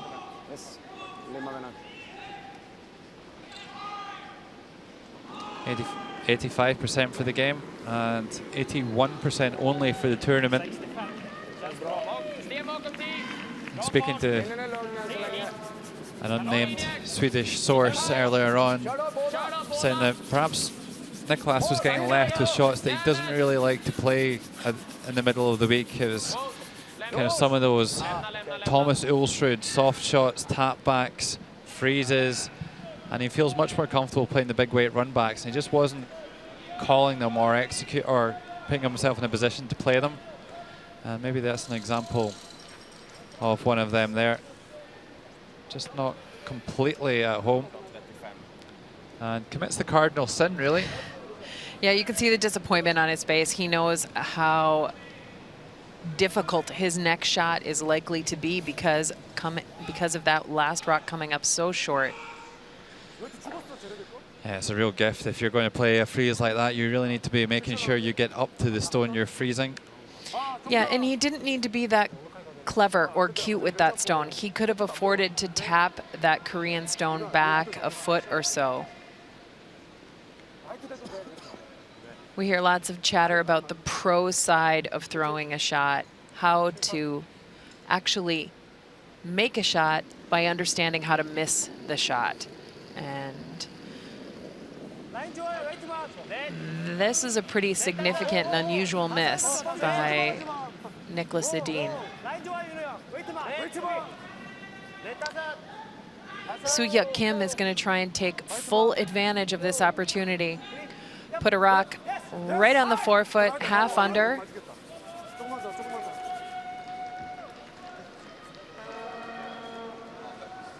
A bit of a let-off there. Yeah, I think they could have swept that just a little bit closer. Cut down the scoring area.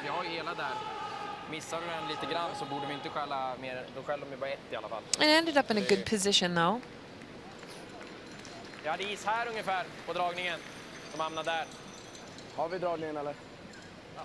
Oh, you know, Niklas did throw this draw in the 4th end to score a single. And a look at Swedish High Performance Director Peja Lindholm.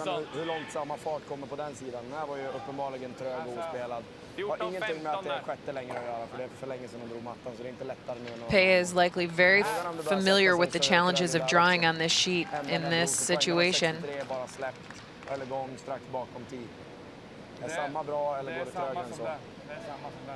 I'd imagine they're discussing whether or not to play the run or to play the draw.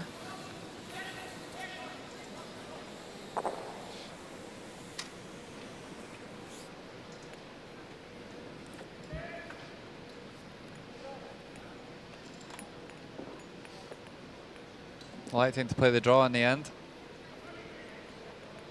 Should have a pretty good idea of this one, having just thrown it 2 ends ago.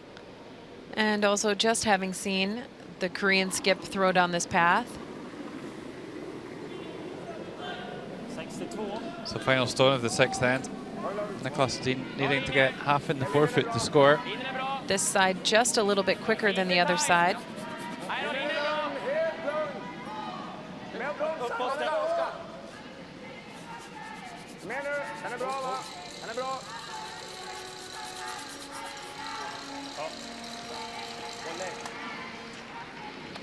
hits the logo in the 1 foot for a score of a single point. Keeping some distance between Sweden and Korea. Sweden 6, Korea 3.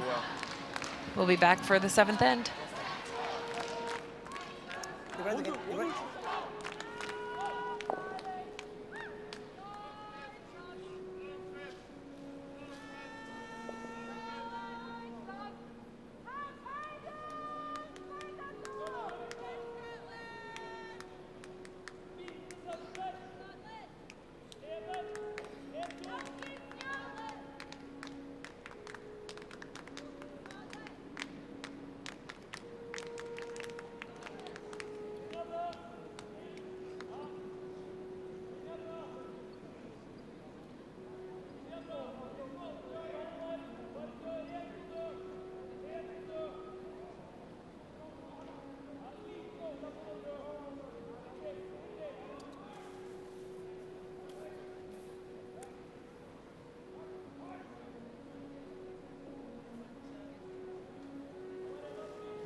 Seventh end, Sweden 6, Korea 3.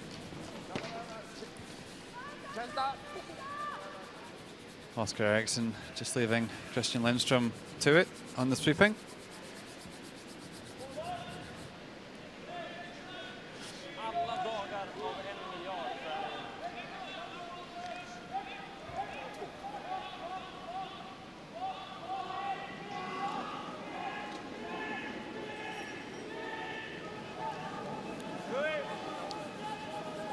Korea sticking with the game plan that has worked pretty well for them so far.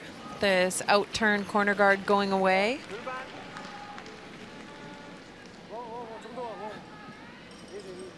It helped them generate that 2 points in the 5th end.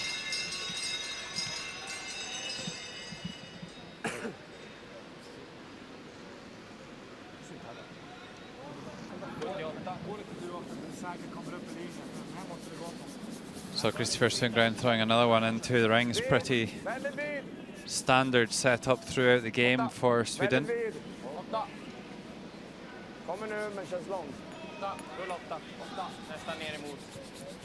Nice setup play by the Swedish lead here. Meanwhile, all the way over on the other side of the arena, Sheet D, Switzerland 5, Russia 1. Here in the 6th end, Alexei Slosvev trying to get some much needed pointage on the board for Russia. Just throwing the draw. Oh, nicely done. Finds the 4 foot and doubles Russia's score in the 6th end. Switzerland 5, Russia 2.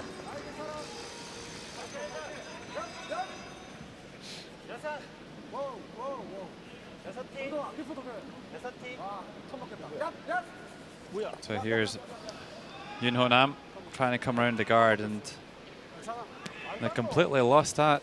Yeah, they didn't seem to have any kind of urgency whatsoever on that shot.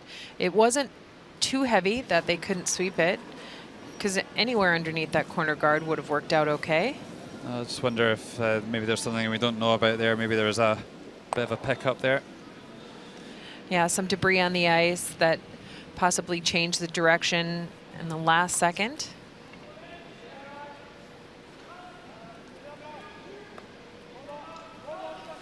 So again, Sweden just peeled the corner guard.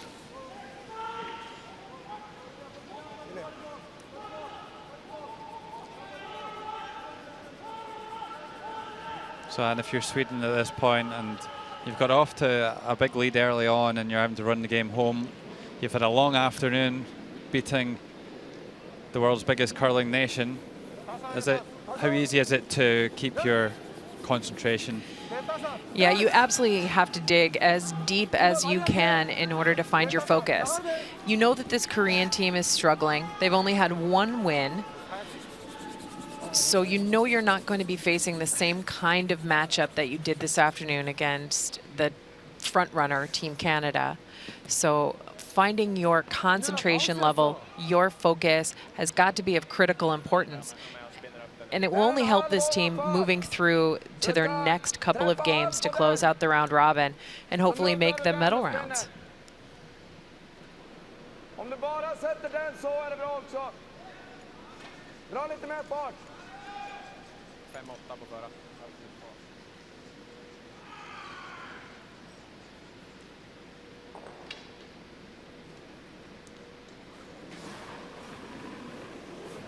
Oskar!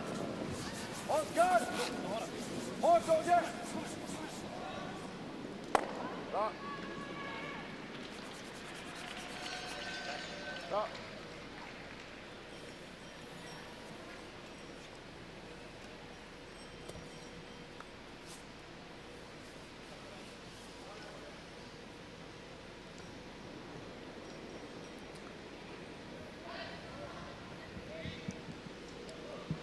So again, Korea choosing to play a takeout here really quite early in the end. And yeah, still 5 rocks left for Team Korea.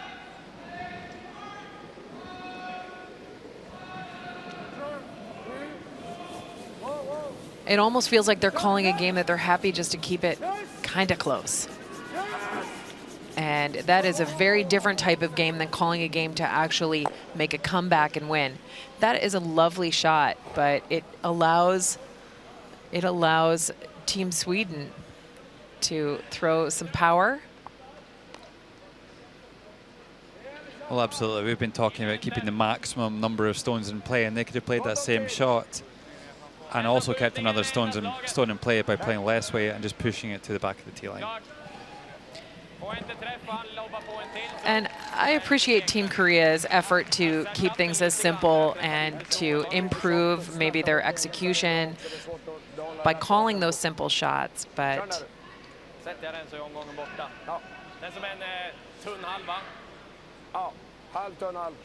I think at this level you like to see a team really go for it, really go for the win.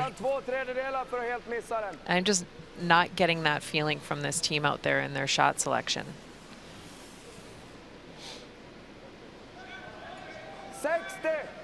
60 på den, ta en tredjedel där. Halv är bra för att rensa bort allt.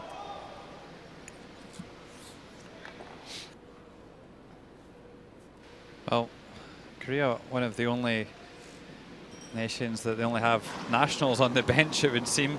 Sweden as well, I guess, but quite a lot of the nations choose to outsource some coaching support. And Oscar. Won't see that too often. Trying to peel the corner guard into that Yellowstone just played and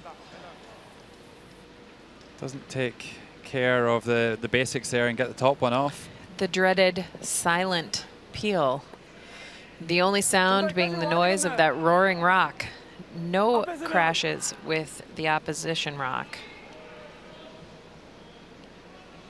So perhaps a drop in concentration there from Oscar Eriksson. Yeah, it was a new spot on the ice, and he definitely threw that rock really hard.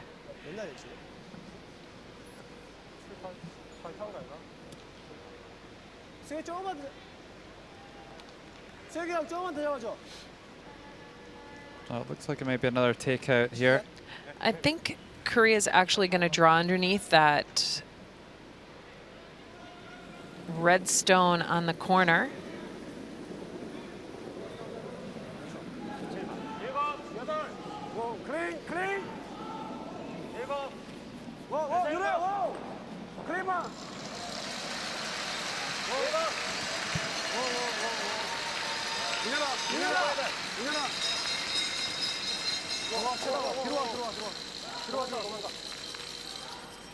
Okay, so a nice draw.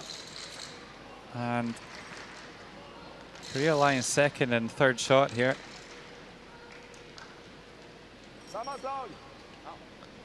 Halv är bra.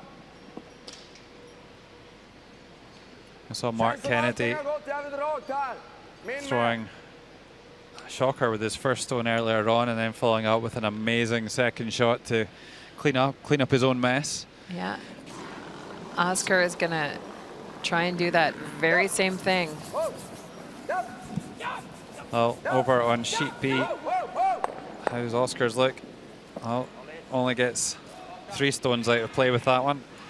So looks pretty lovely. Yeah, over on sheet B, here's Yosuke Morozumi throwing the final stone of the 7th end. Low scoring game against Norway, just 2-1. Quite often you see the Japanese games being very aggressive, lots of stones in play and very high scoring. Yeah, and Kosuke looking to raise this stone on the corner. Yeah, you're already lying shot stone as well, and looks pretty close. Looks pretty close. A fabulous shot by Yosuke Morozumi. Chips are in. And Japan will take the lead for the first time in the game. And that is the first crooked number hung on that board. 7 ends played, Japan 3, Norway 2. Well, if Japan win that game, they would join Norway at 6 wins. And they'd also have ranking over them with that head-to-head result.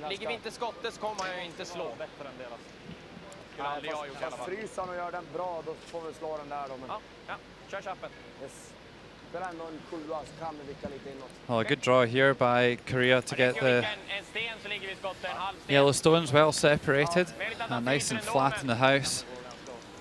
We were talking earlier about how critical the stone positioning is when you're playing against a team with such a enormous takeout weight and accuracy as the Swedish side.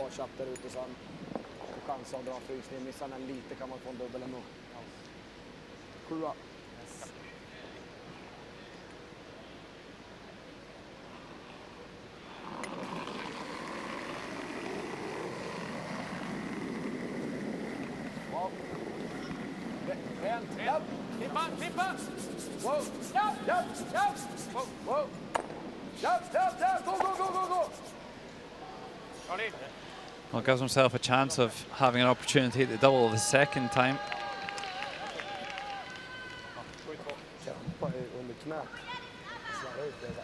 That miss by Oscar Eriksson was potentially deadly in this end.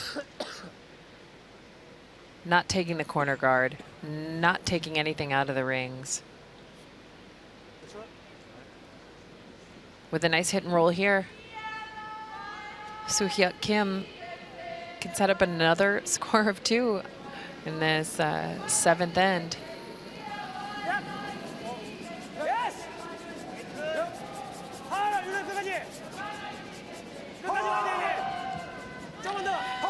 Yoon Ho Nam sweeping as hard as possible to keep that separation. They end up hitting right on the nose. Sweden takes very little time before lining up this double. And the skip is away. Well, you would expect Nicholas to make this one. Can hit quite a lot of that yellow stone and still make the double with them being so close together. Yeah, he's a long way away down there, but still deadly accurate with these takeouts.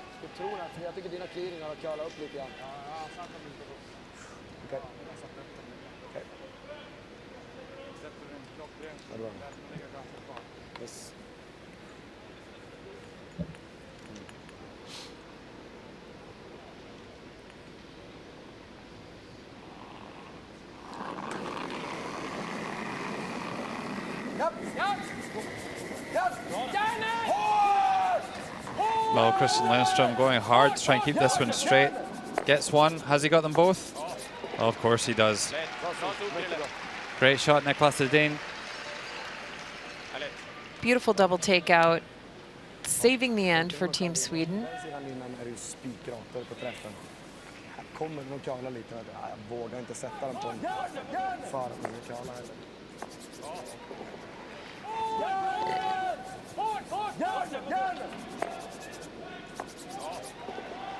Lätt. Bra solbrillor. Nej. Träffar den lite ovansidan där så den trycker liksom. Men alltså, typ amerikanskt, då skulle man kunna göra en där dubbel med den träffen och få ut båda stenarna.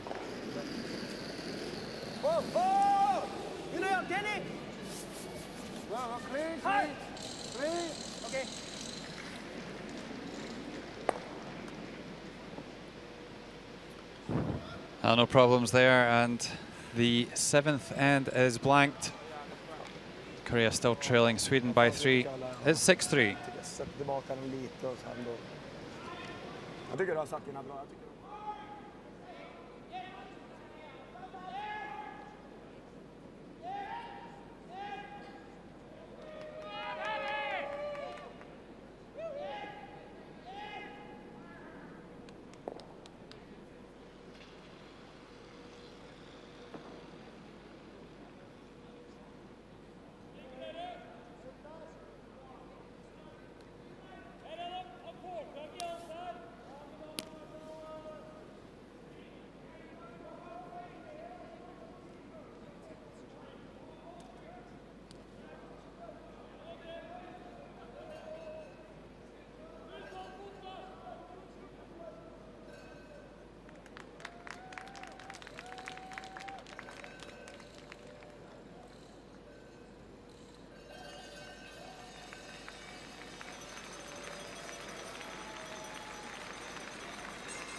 Eighth end here in draw 14.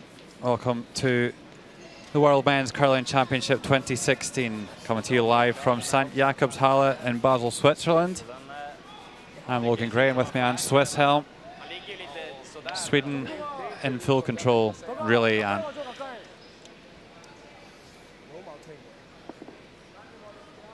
There was a couple of miscues by Team Sweden, some wide open misses. We saw one in the 6th end from Niklas Edin, which he followed up with a really lovely draw to the forefoot for a score of 1. And then we saw Oscar Eriksson miss a wide open peel. It's just something you don't see very often. But each time, the team bounced back with some pretty excellent play afterwards.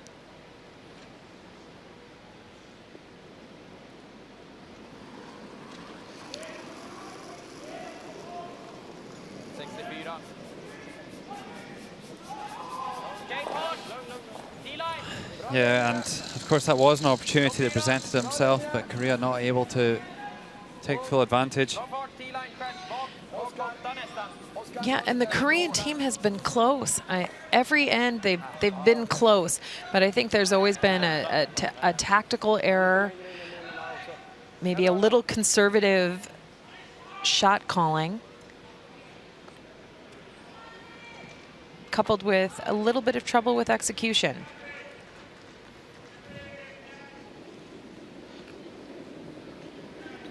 And after the first corner guard comes up a little bit long,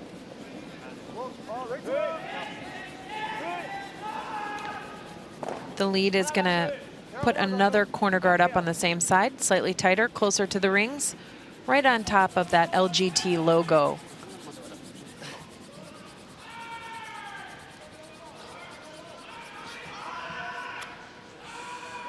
Could have just done with that traveling a little bit further down.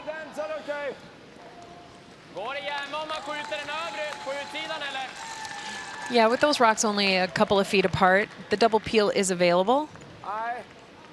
Sweden's checking out the angles.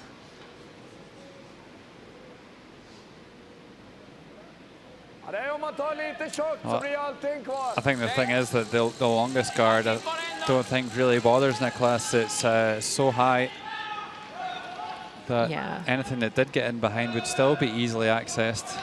Yeah, so I think they're electing to peel that tighter one. Oscar, Oscar, bra, bra. Fint.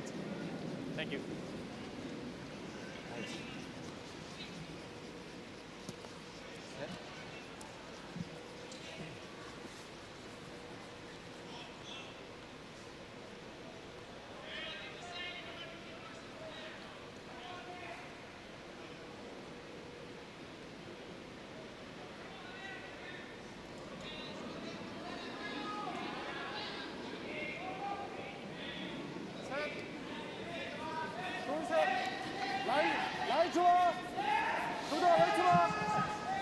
So going for a tight guard now, which is a good call from Korea. Trying to make that long guard into a better one, forcing Sweden to peel it.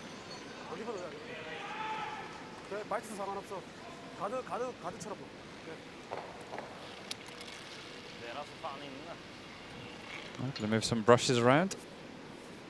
Nicholas Edin has the right one now. Christian Lindstrom shooting the lights out at 97%. Just having a fantastic game.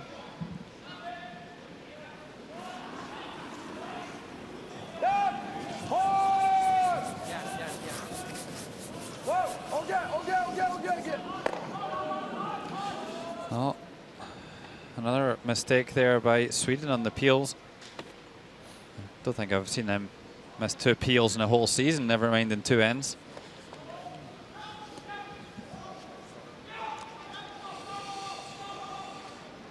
Yeah, this is an undeniable opportunity for Korea. Finding a way to take advantage of that nosed peel.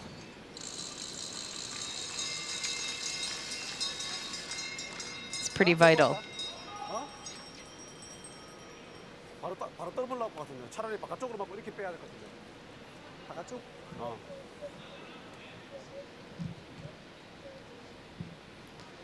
All over on sheet D again. Here's Sven Michael tossing down the last stone of the 7th end. Already leading Russia by 5-2. And looking good for securing their 4th win of the week. To stay with an outside chance of having some sort of involvement at the end of the round robin. Comes down onto the tee line and puts another one on the board for Switzerland. 7 ends played, 6-2.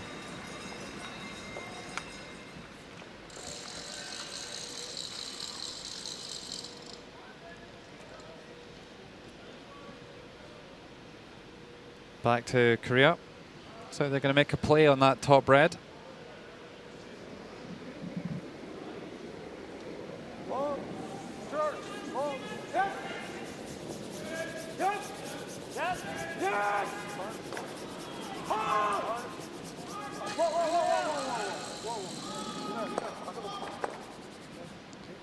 Well, jumps the double and rolls away a little bit, but not really too threatening.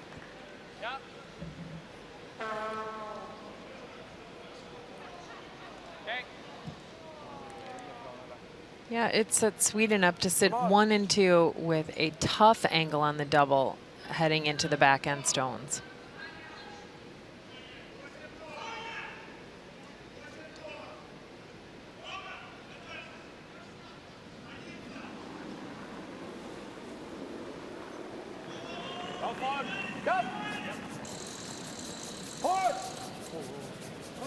Hårt! Hårt! Hårt, hårt, hårt, hårt. Bra. So Oscar actually makes the hit and stick on the wing. Snyggt. Normal order is resumed for him. Yes, back to form.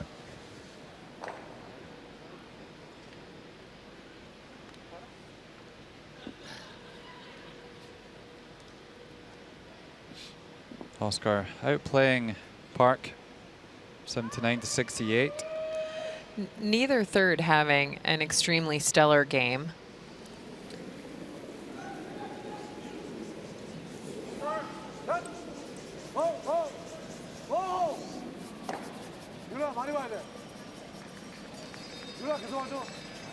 Oh, interestingly choosing to play the takeout here.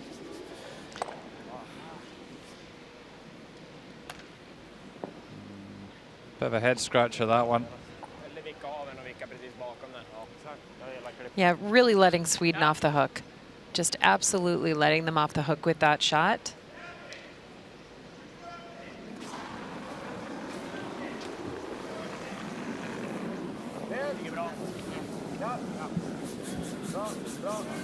And helping his percentages. A well-executed peel.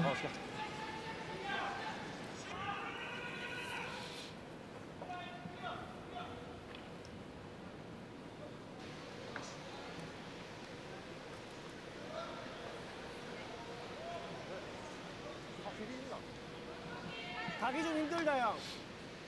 가기 좀 힘들어.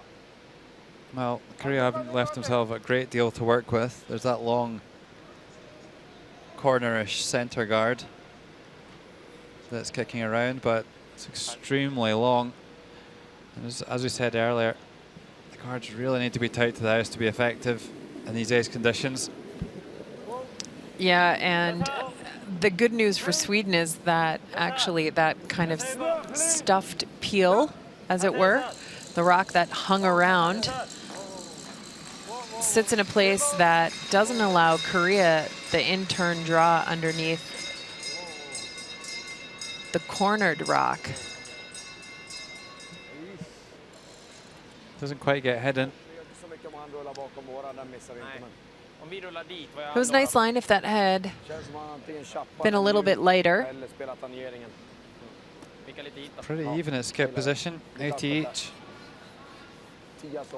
You see that uncharacteristically low number there for Niklas Edin, 63% on draws. He's only thrown 4 of them.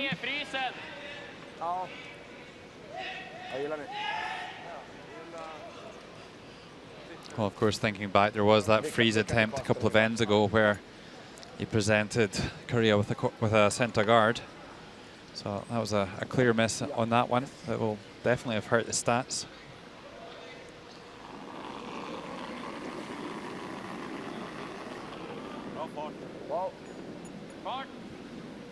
Greppa! Måste! Max!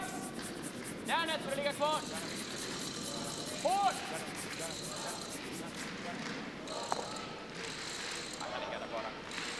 Well, hits and rolls over to the wing, and Sweden lying 2 here.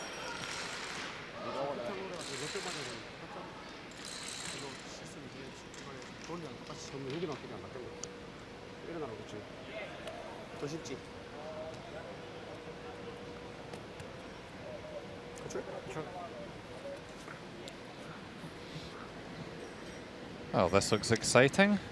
Here on sheet B, Japan-Norway. Japan with the lead and sitting shot stone in the forefoot.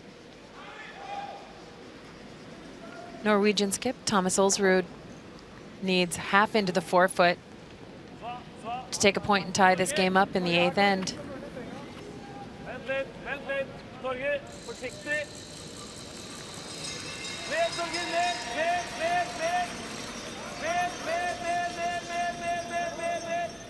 Well, looks hot. Oh, not even close there from Thomas.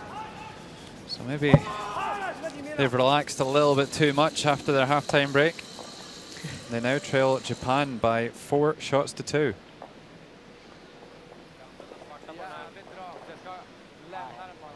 And a nice little hit and flop by Team Korea. Forces Nicholas Sedin to play the run back. Det är mera tryck järnet istället. Avvakta och sen tryck in och lyssna.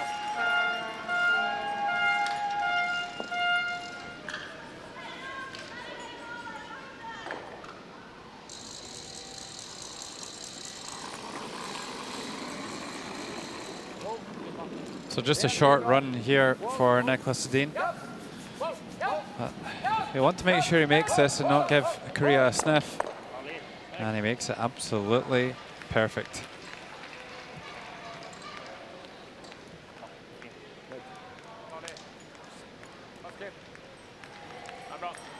That's the kind of shot Nicholas Sedin likes to throw.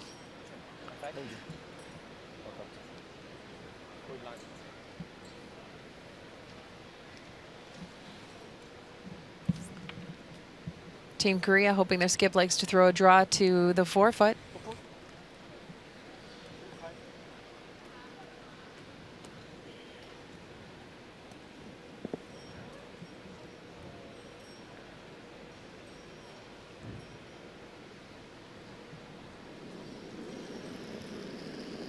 So final stone of the 8th end.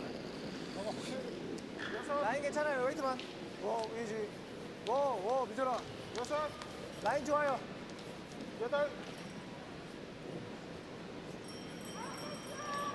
Minyan Yu taking care of this rock. And a lovely draw. Another one on the board for Korea. And hanging in there against Sweden, but not really troubling them at the same time. So after 8 ends, it's Sweden 6, Korea 4.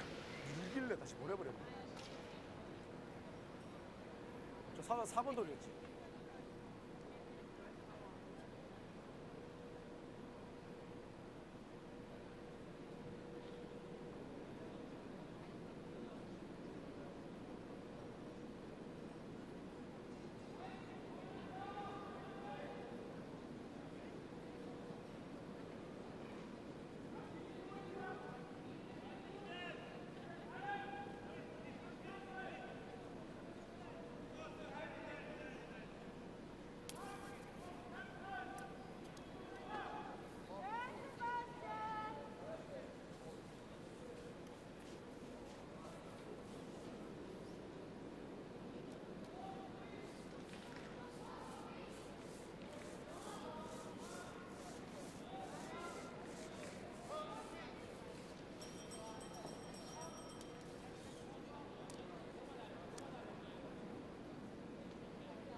A beautiful look onto our feature game. Korea versus Sweden. Playing the 9th end. Sweden has last stone advantage and a 2-shot lead. Christopher Sundgren asked to play the tick shot.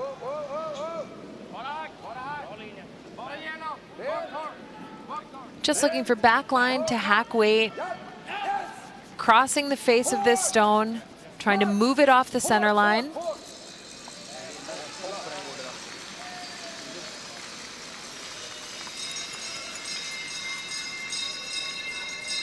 And the team just misses the line call on that.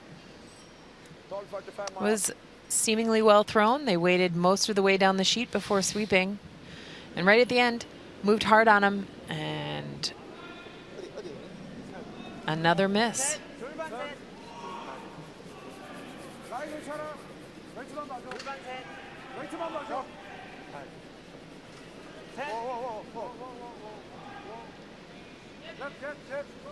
Well, when Korea are wanting to steal, they certainly don't want the opposition making tick shots.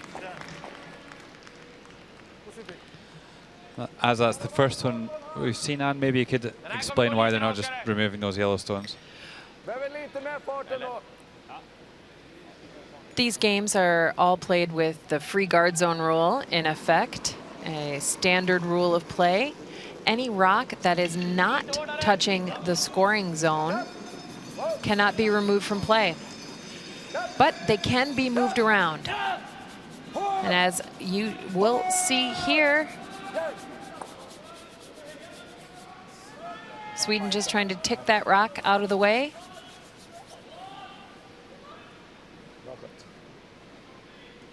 And they do a pretty good job. They change the angles. Those stones are no longer stacked one directly on top of another. And it will allow the Swedish second to throw a double peel.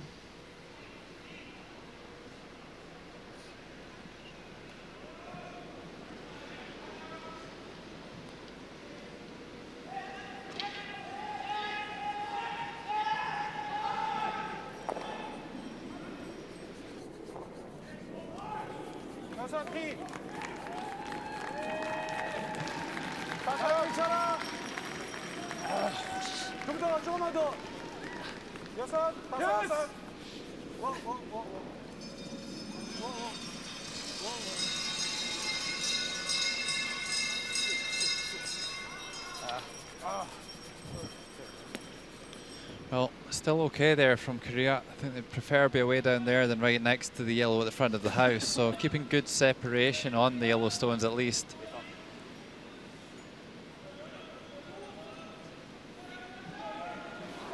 Yeah, and because of that separation, looks like Team Sweden will elect to throw a single peel, possibly the run back.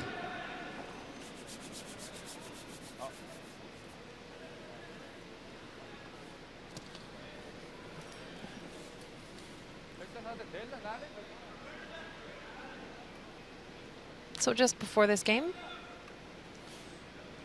Team Korea made a lineup change.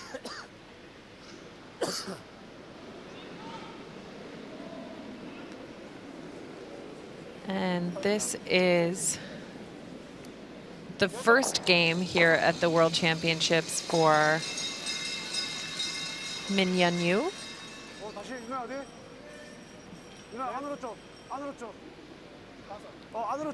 He's had a really, really nice game.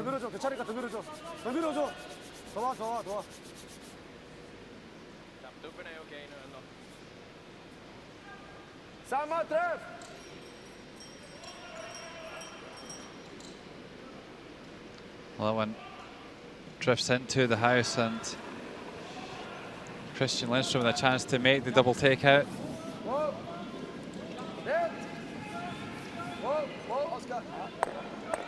No problem there, and sticks around to lie two.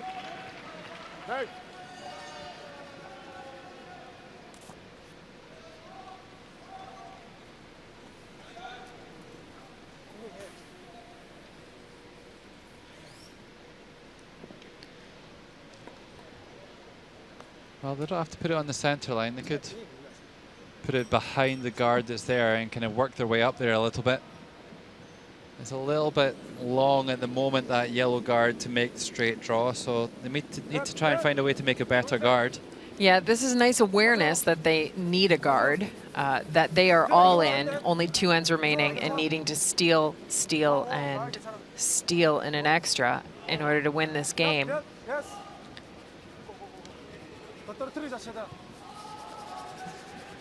But you're absolutely right, this rock didn't need to be directly on the center line. It needed to be directly under their other guard.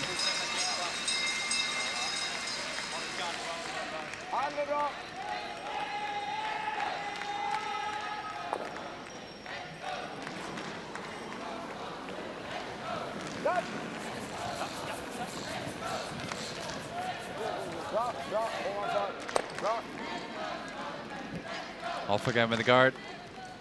Feels like they've been doing that since the third end. Oh wait, they have.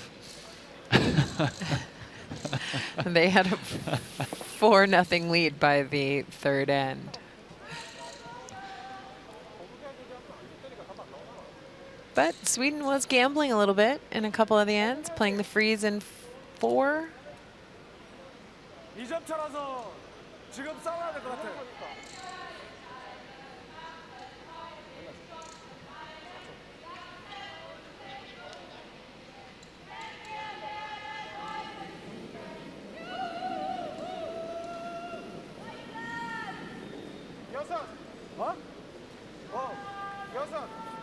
Not looking for the same spot again here. 오, 유로야, 차라리 숙이자. 조금 뒤로 간다. 차라리 숙이자. 8, 9. 돌려줘 제발. 더 돌려줘. 더 돌려줘. 알았으니까 더 돌려줘. 왼쪽 듣고 있어. 더 돌려줘. 더 돌려줘 그냥. 더 숙여. 더.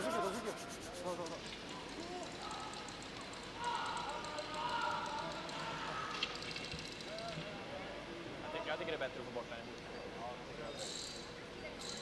Ja. Nej. Ja.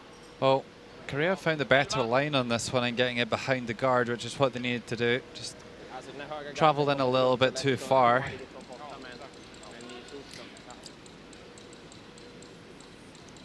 Oscar Eriksson is being asked to remove the stone and stick around in the rings.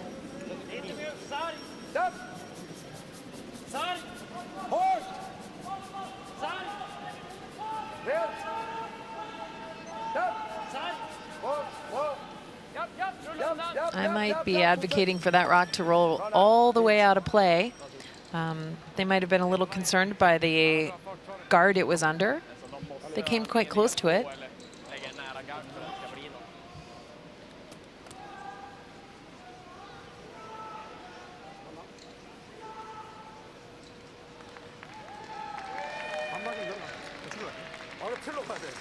Oh, here's another look. Passes the guard quite comfortably and makes a roll back towards the centre line. Koreans seem quite concerned by these two red stones on the wing. I think the fact that they're looking at that at all is showing slight inexperience, but they eventually worked their way around to the more powerful shot selection. They were lining up a triple there at some point. But quite frankly, those Swedish stones do not matter at this point. You have got to steal. You are all in for the steal. And you have to be willing to play with the rocks as they're given to you.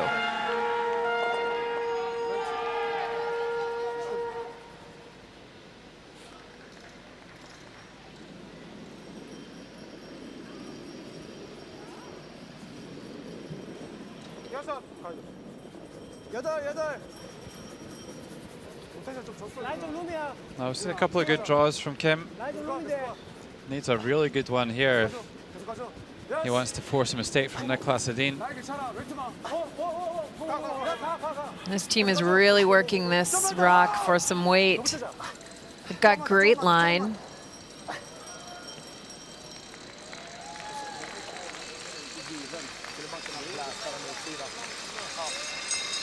And that's a nice shot. It's a great sweep. Just need an extra foot of running. Even with it being perfectly in line, should be reasonably straightforward for Niklas to get that out. It's just a little bit on the right-hand side, so can't really heal it the kind of natural way.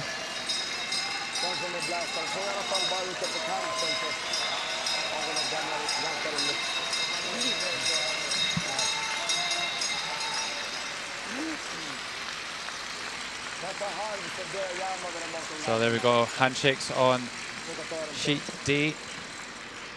Switzerland, the host nation, getting another win on the board and defeating Russia by 6 shots to 3. And Switzerland will move up to 4 wins and 5 losses. Russia will drop to 2 and 7.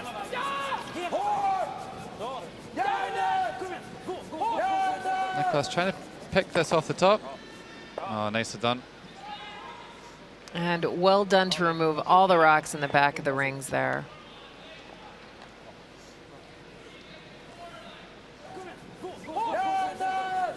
Great sweeping. Coast to coast sweep. Ja, den är bra. Ja.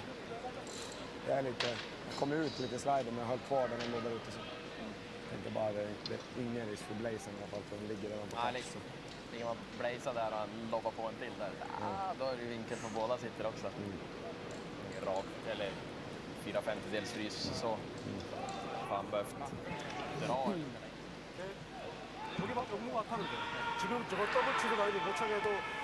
Well, always analysing Oscar Eriksson and Niklas Edin. And Korea just don't really have too much to work with at all here. They've got that long guard, but I think they've seen that it's going to be really difficult to hide one in there where Scotland can't get it. Sweden even can't get that one.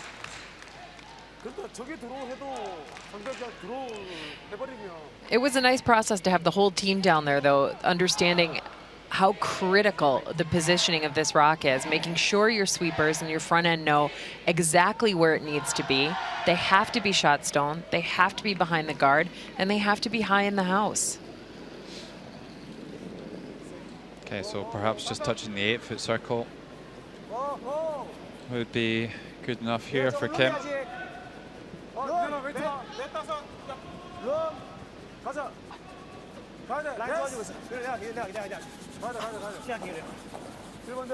Well, it needs to be shot though. Shot being the #1 requirement. And I think they did. That's in a great spot. Really another excellent sweep by Min Young Yu. No, I think Niklas just going to the hack to see what he can see of that yellow stone.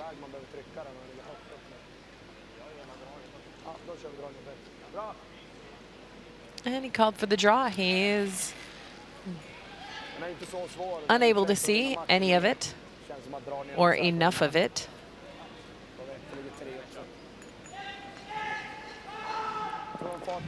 A nice little nod of sportsmanship there from Oscar Eriksson, complimenting Team Korea on a good shot. Yeah, and a great sweep. Just a great sweep.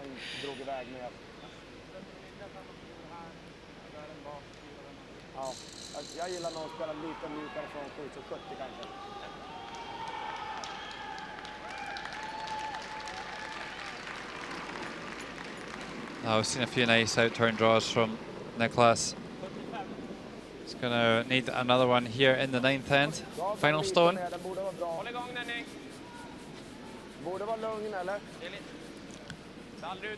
Lots of paint available to hit here to get the score. And he has found it. And will reopen a 3-shot lead after 9 ends. A lovely draw there by Korea to force the one, but was that enough to give them a chance of winning this game? I'm not sure. After 9 ends, Sweden 7, Korea 4. 14:35 bakom 10 i sinnes. Där tänkte vi topp 8. Fan, då kan vi slå vilka ut på Och så kanten. direkt på släpp, jag bara den där är tight och så fan den håller men den är aldrig fram och så den är fan fram. Ja. Den här kändes ganska lugn i 75. Jag genar ganska mycket. Jag är betydligt mer aktiv men Susa och klippa. ja.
If you've just joined us, we're in the final end of draw 14, our featured game here at the 2016 World Men's Curling Championships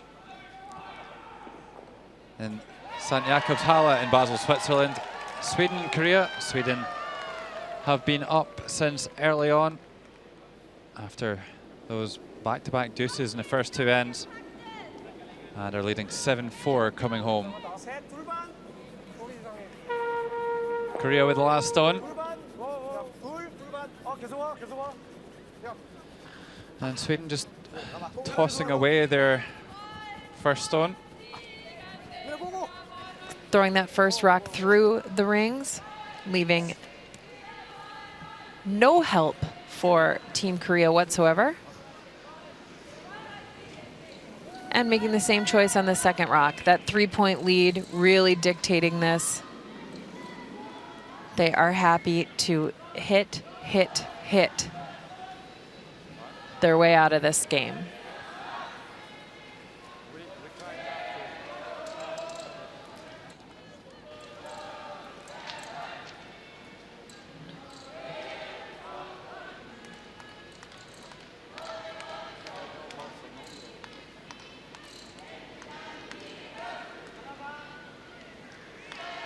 Well, going for the double center guard, you would generally see this approach when teams don't have the last stone, but having to try something a bit more unconventional here.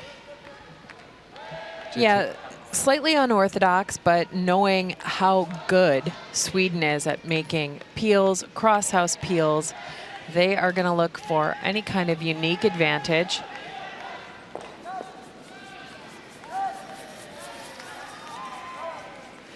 And we have seen a couple of missed shots out of Sweden. They have not been perfect in this game. Korea's going to need several of those stacked one on top of another, and definitely a missed shot out of Niklas Edin on his last in order to generate 3 points here for the right to not have the hammer in the extra. Stranger things have happened.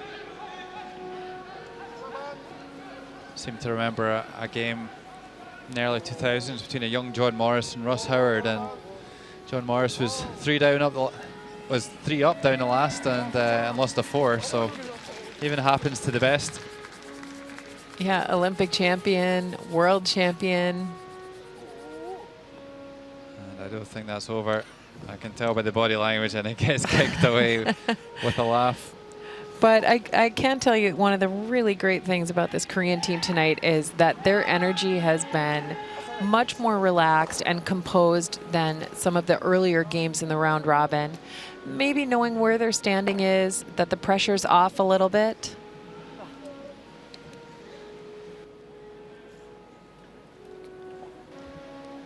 Well, just next door on sheet B, here's the Pants of Norway.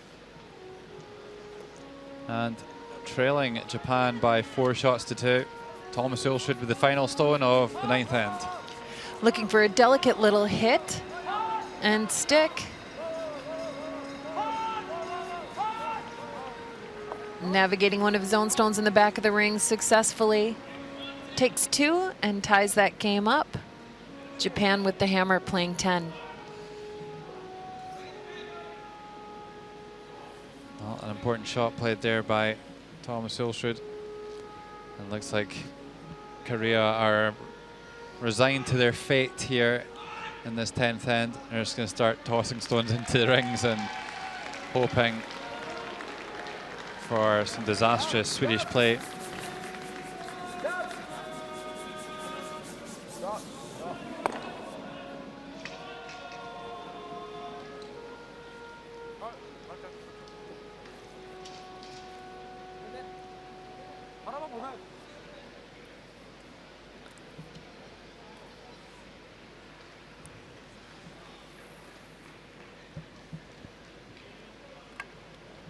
Korean team looking a little disorganized, and like they might have been ready for a concession handshake. Well, I'm sure they're having a great time out there playing against the reigning European and world champions, so stringing it out a little bit. I think that's a wise choice.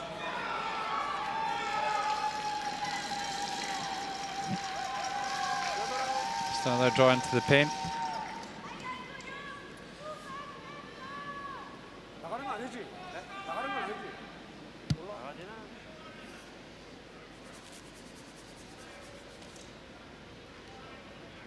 So just hangs on in time.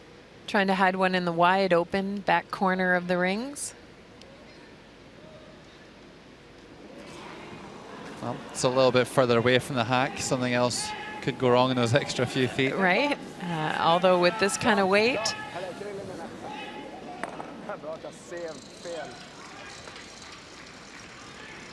nope, and that'll be it. There's still 3 stones to come, but Korea know that they're not going to get the results that they need and throw in the towel. But still a thoroughly entertaining game and some good play by Korea. Sweden just too good and too experienced on this occasion.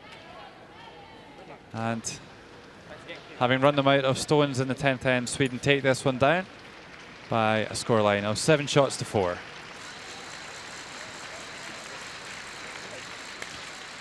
So Sweden very much back in contention, moving to 6 wins and 3 losses. And Korea will suffer their 8th defeat of the week.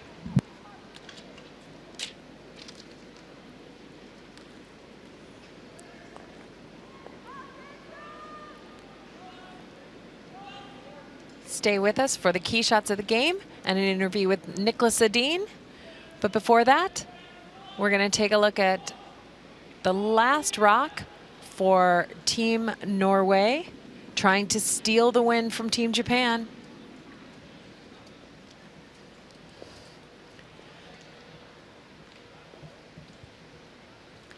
A nicely thrown rock, but the centerline guard is a little long. And Skip Morizumi is electing to play a takeout.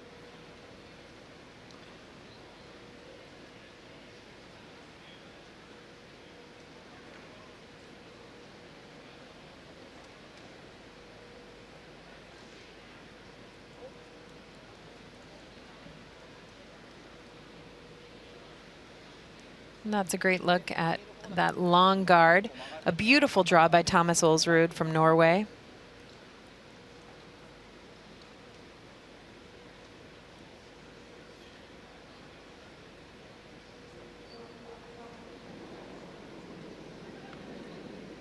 But the likely precision of these Japanese sweepers and throwers.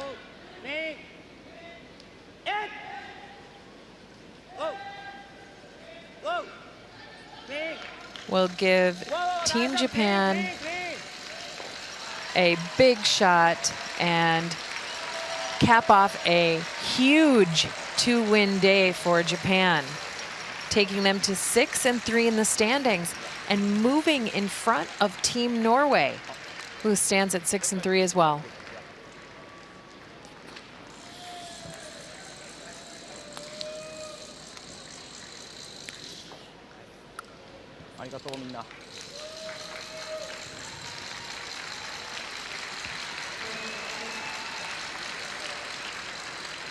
Happy fans of Team Japan.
Taking a look back at the key shots from our feature game.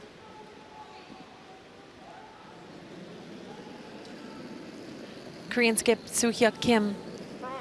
A wonderful opportunity to score 2 points in the fifth end. Beautifully executed. Led to the sixth end, where a draw by Nicholas Sedin came up short on his first rock and forced this precision-placed shot. In turn draw, needs a piece of the forefoot. No problem for the world champion skip.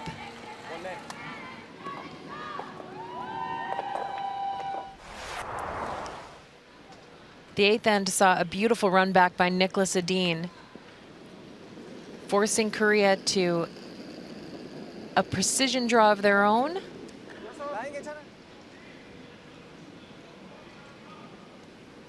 Right to the forefoot, no problem whatsoever, taking their 1 point.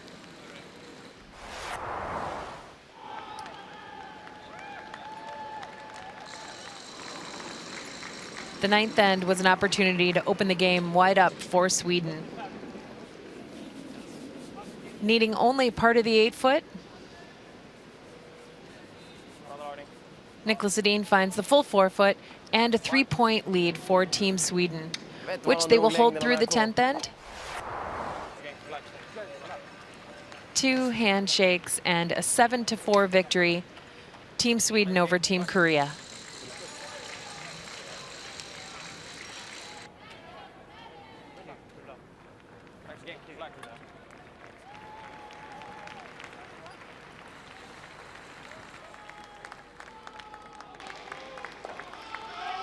Checking around the rink. Switzerland defeats Russia. Our feature game, Japan. Japan beats Norway.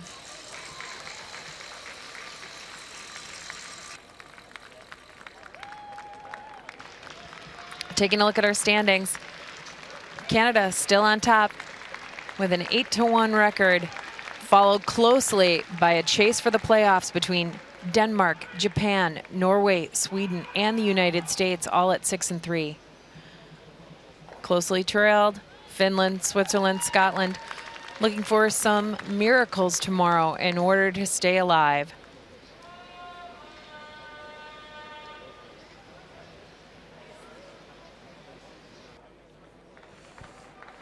Nicholas, congratulations on the win tonight. How did it feel to get another win on the board? Thanks. Yeah, it felt really good. We needed to win both games today to have a really good chance at the playoffs, and beating Canada was the best game for us. So obviously we played really good now as well, but we had some more mistakes now. So glad we could hold them off and then win at the end. After the extra end win against Canada this afternoon, was there any tiredness? Was it difficult to get back up for the game tonight? Actually, no. I think the last 2 days have been harder than this one because we had the morning draw and 2 draws a day, so we haven't slept more than 4 or 5 hours for the last 2 days coming into today. But we got to sleep in this morning and felt a lot better today. So I think that was the key for us, getting in confident and feeling good about the first game there. And there was a bit of a dip in the middle of the round robin with those 3 consecutive losses. Sweden back on track now? I hope so, and the schedule is definitely better for us the second half here. So I think at least we'll be more awake during the games here, but we still need to make more shots than we have during the middle stages there. So I hope we can keep it up. Thanks very much. Thank you.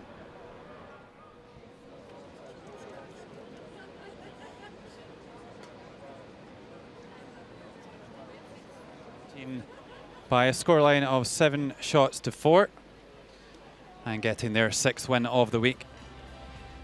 For myself, Logan Gray, and Anne Swisshelm, thanks for joining us this evening, and join us for the conclusion of the round robin tomorrow.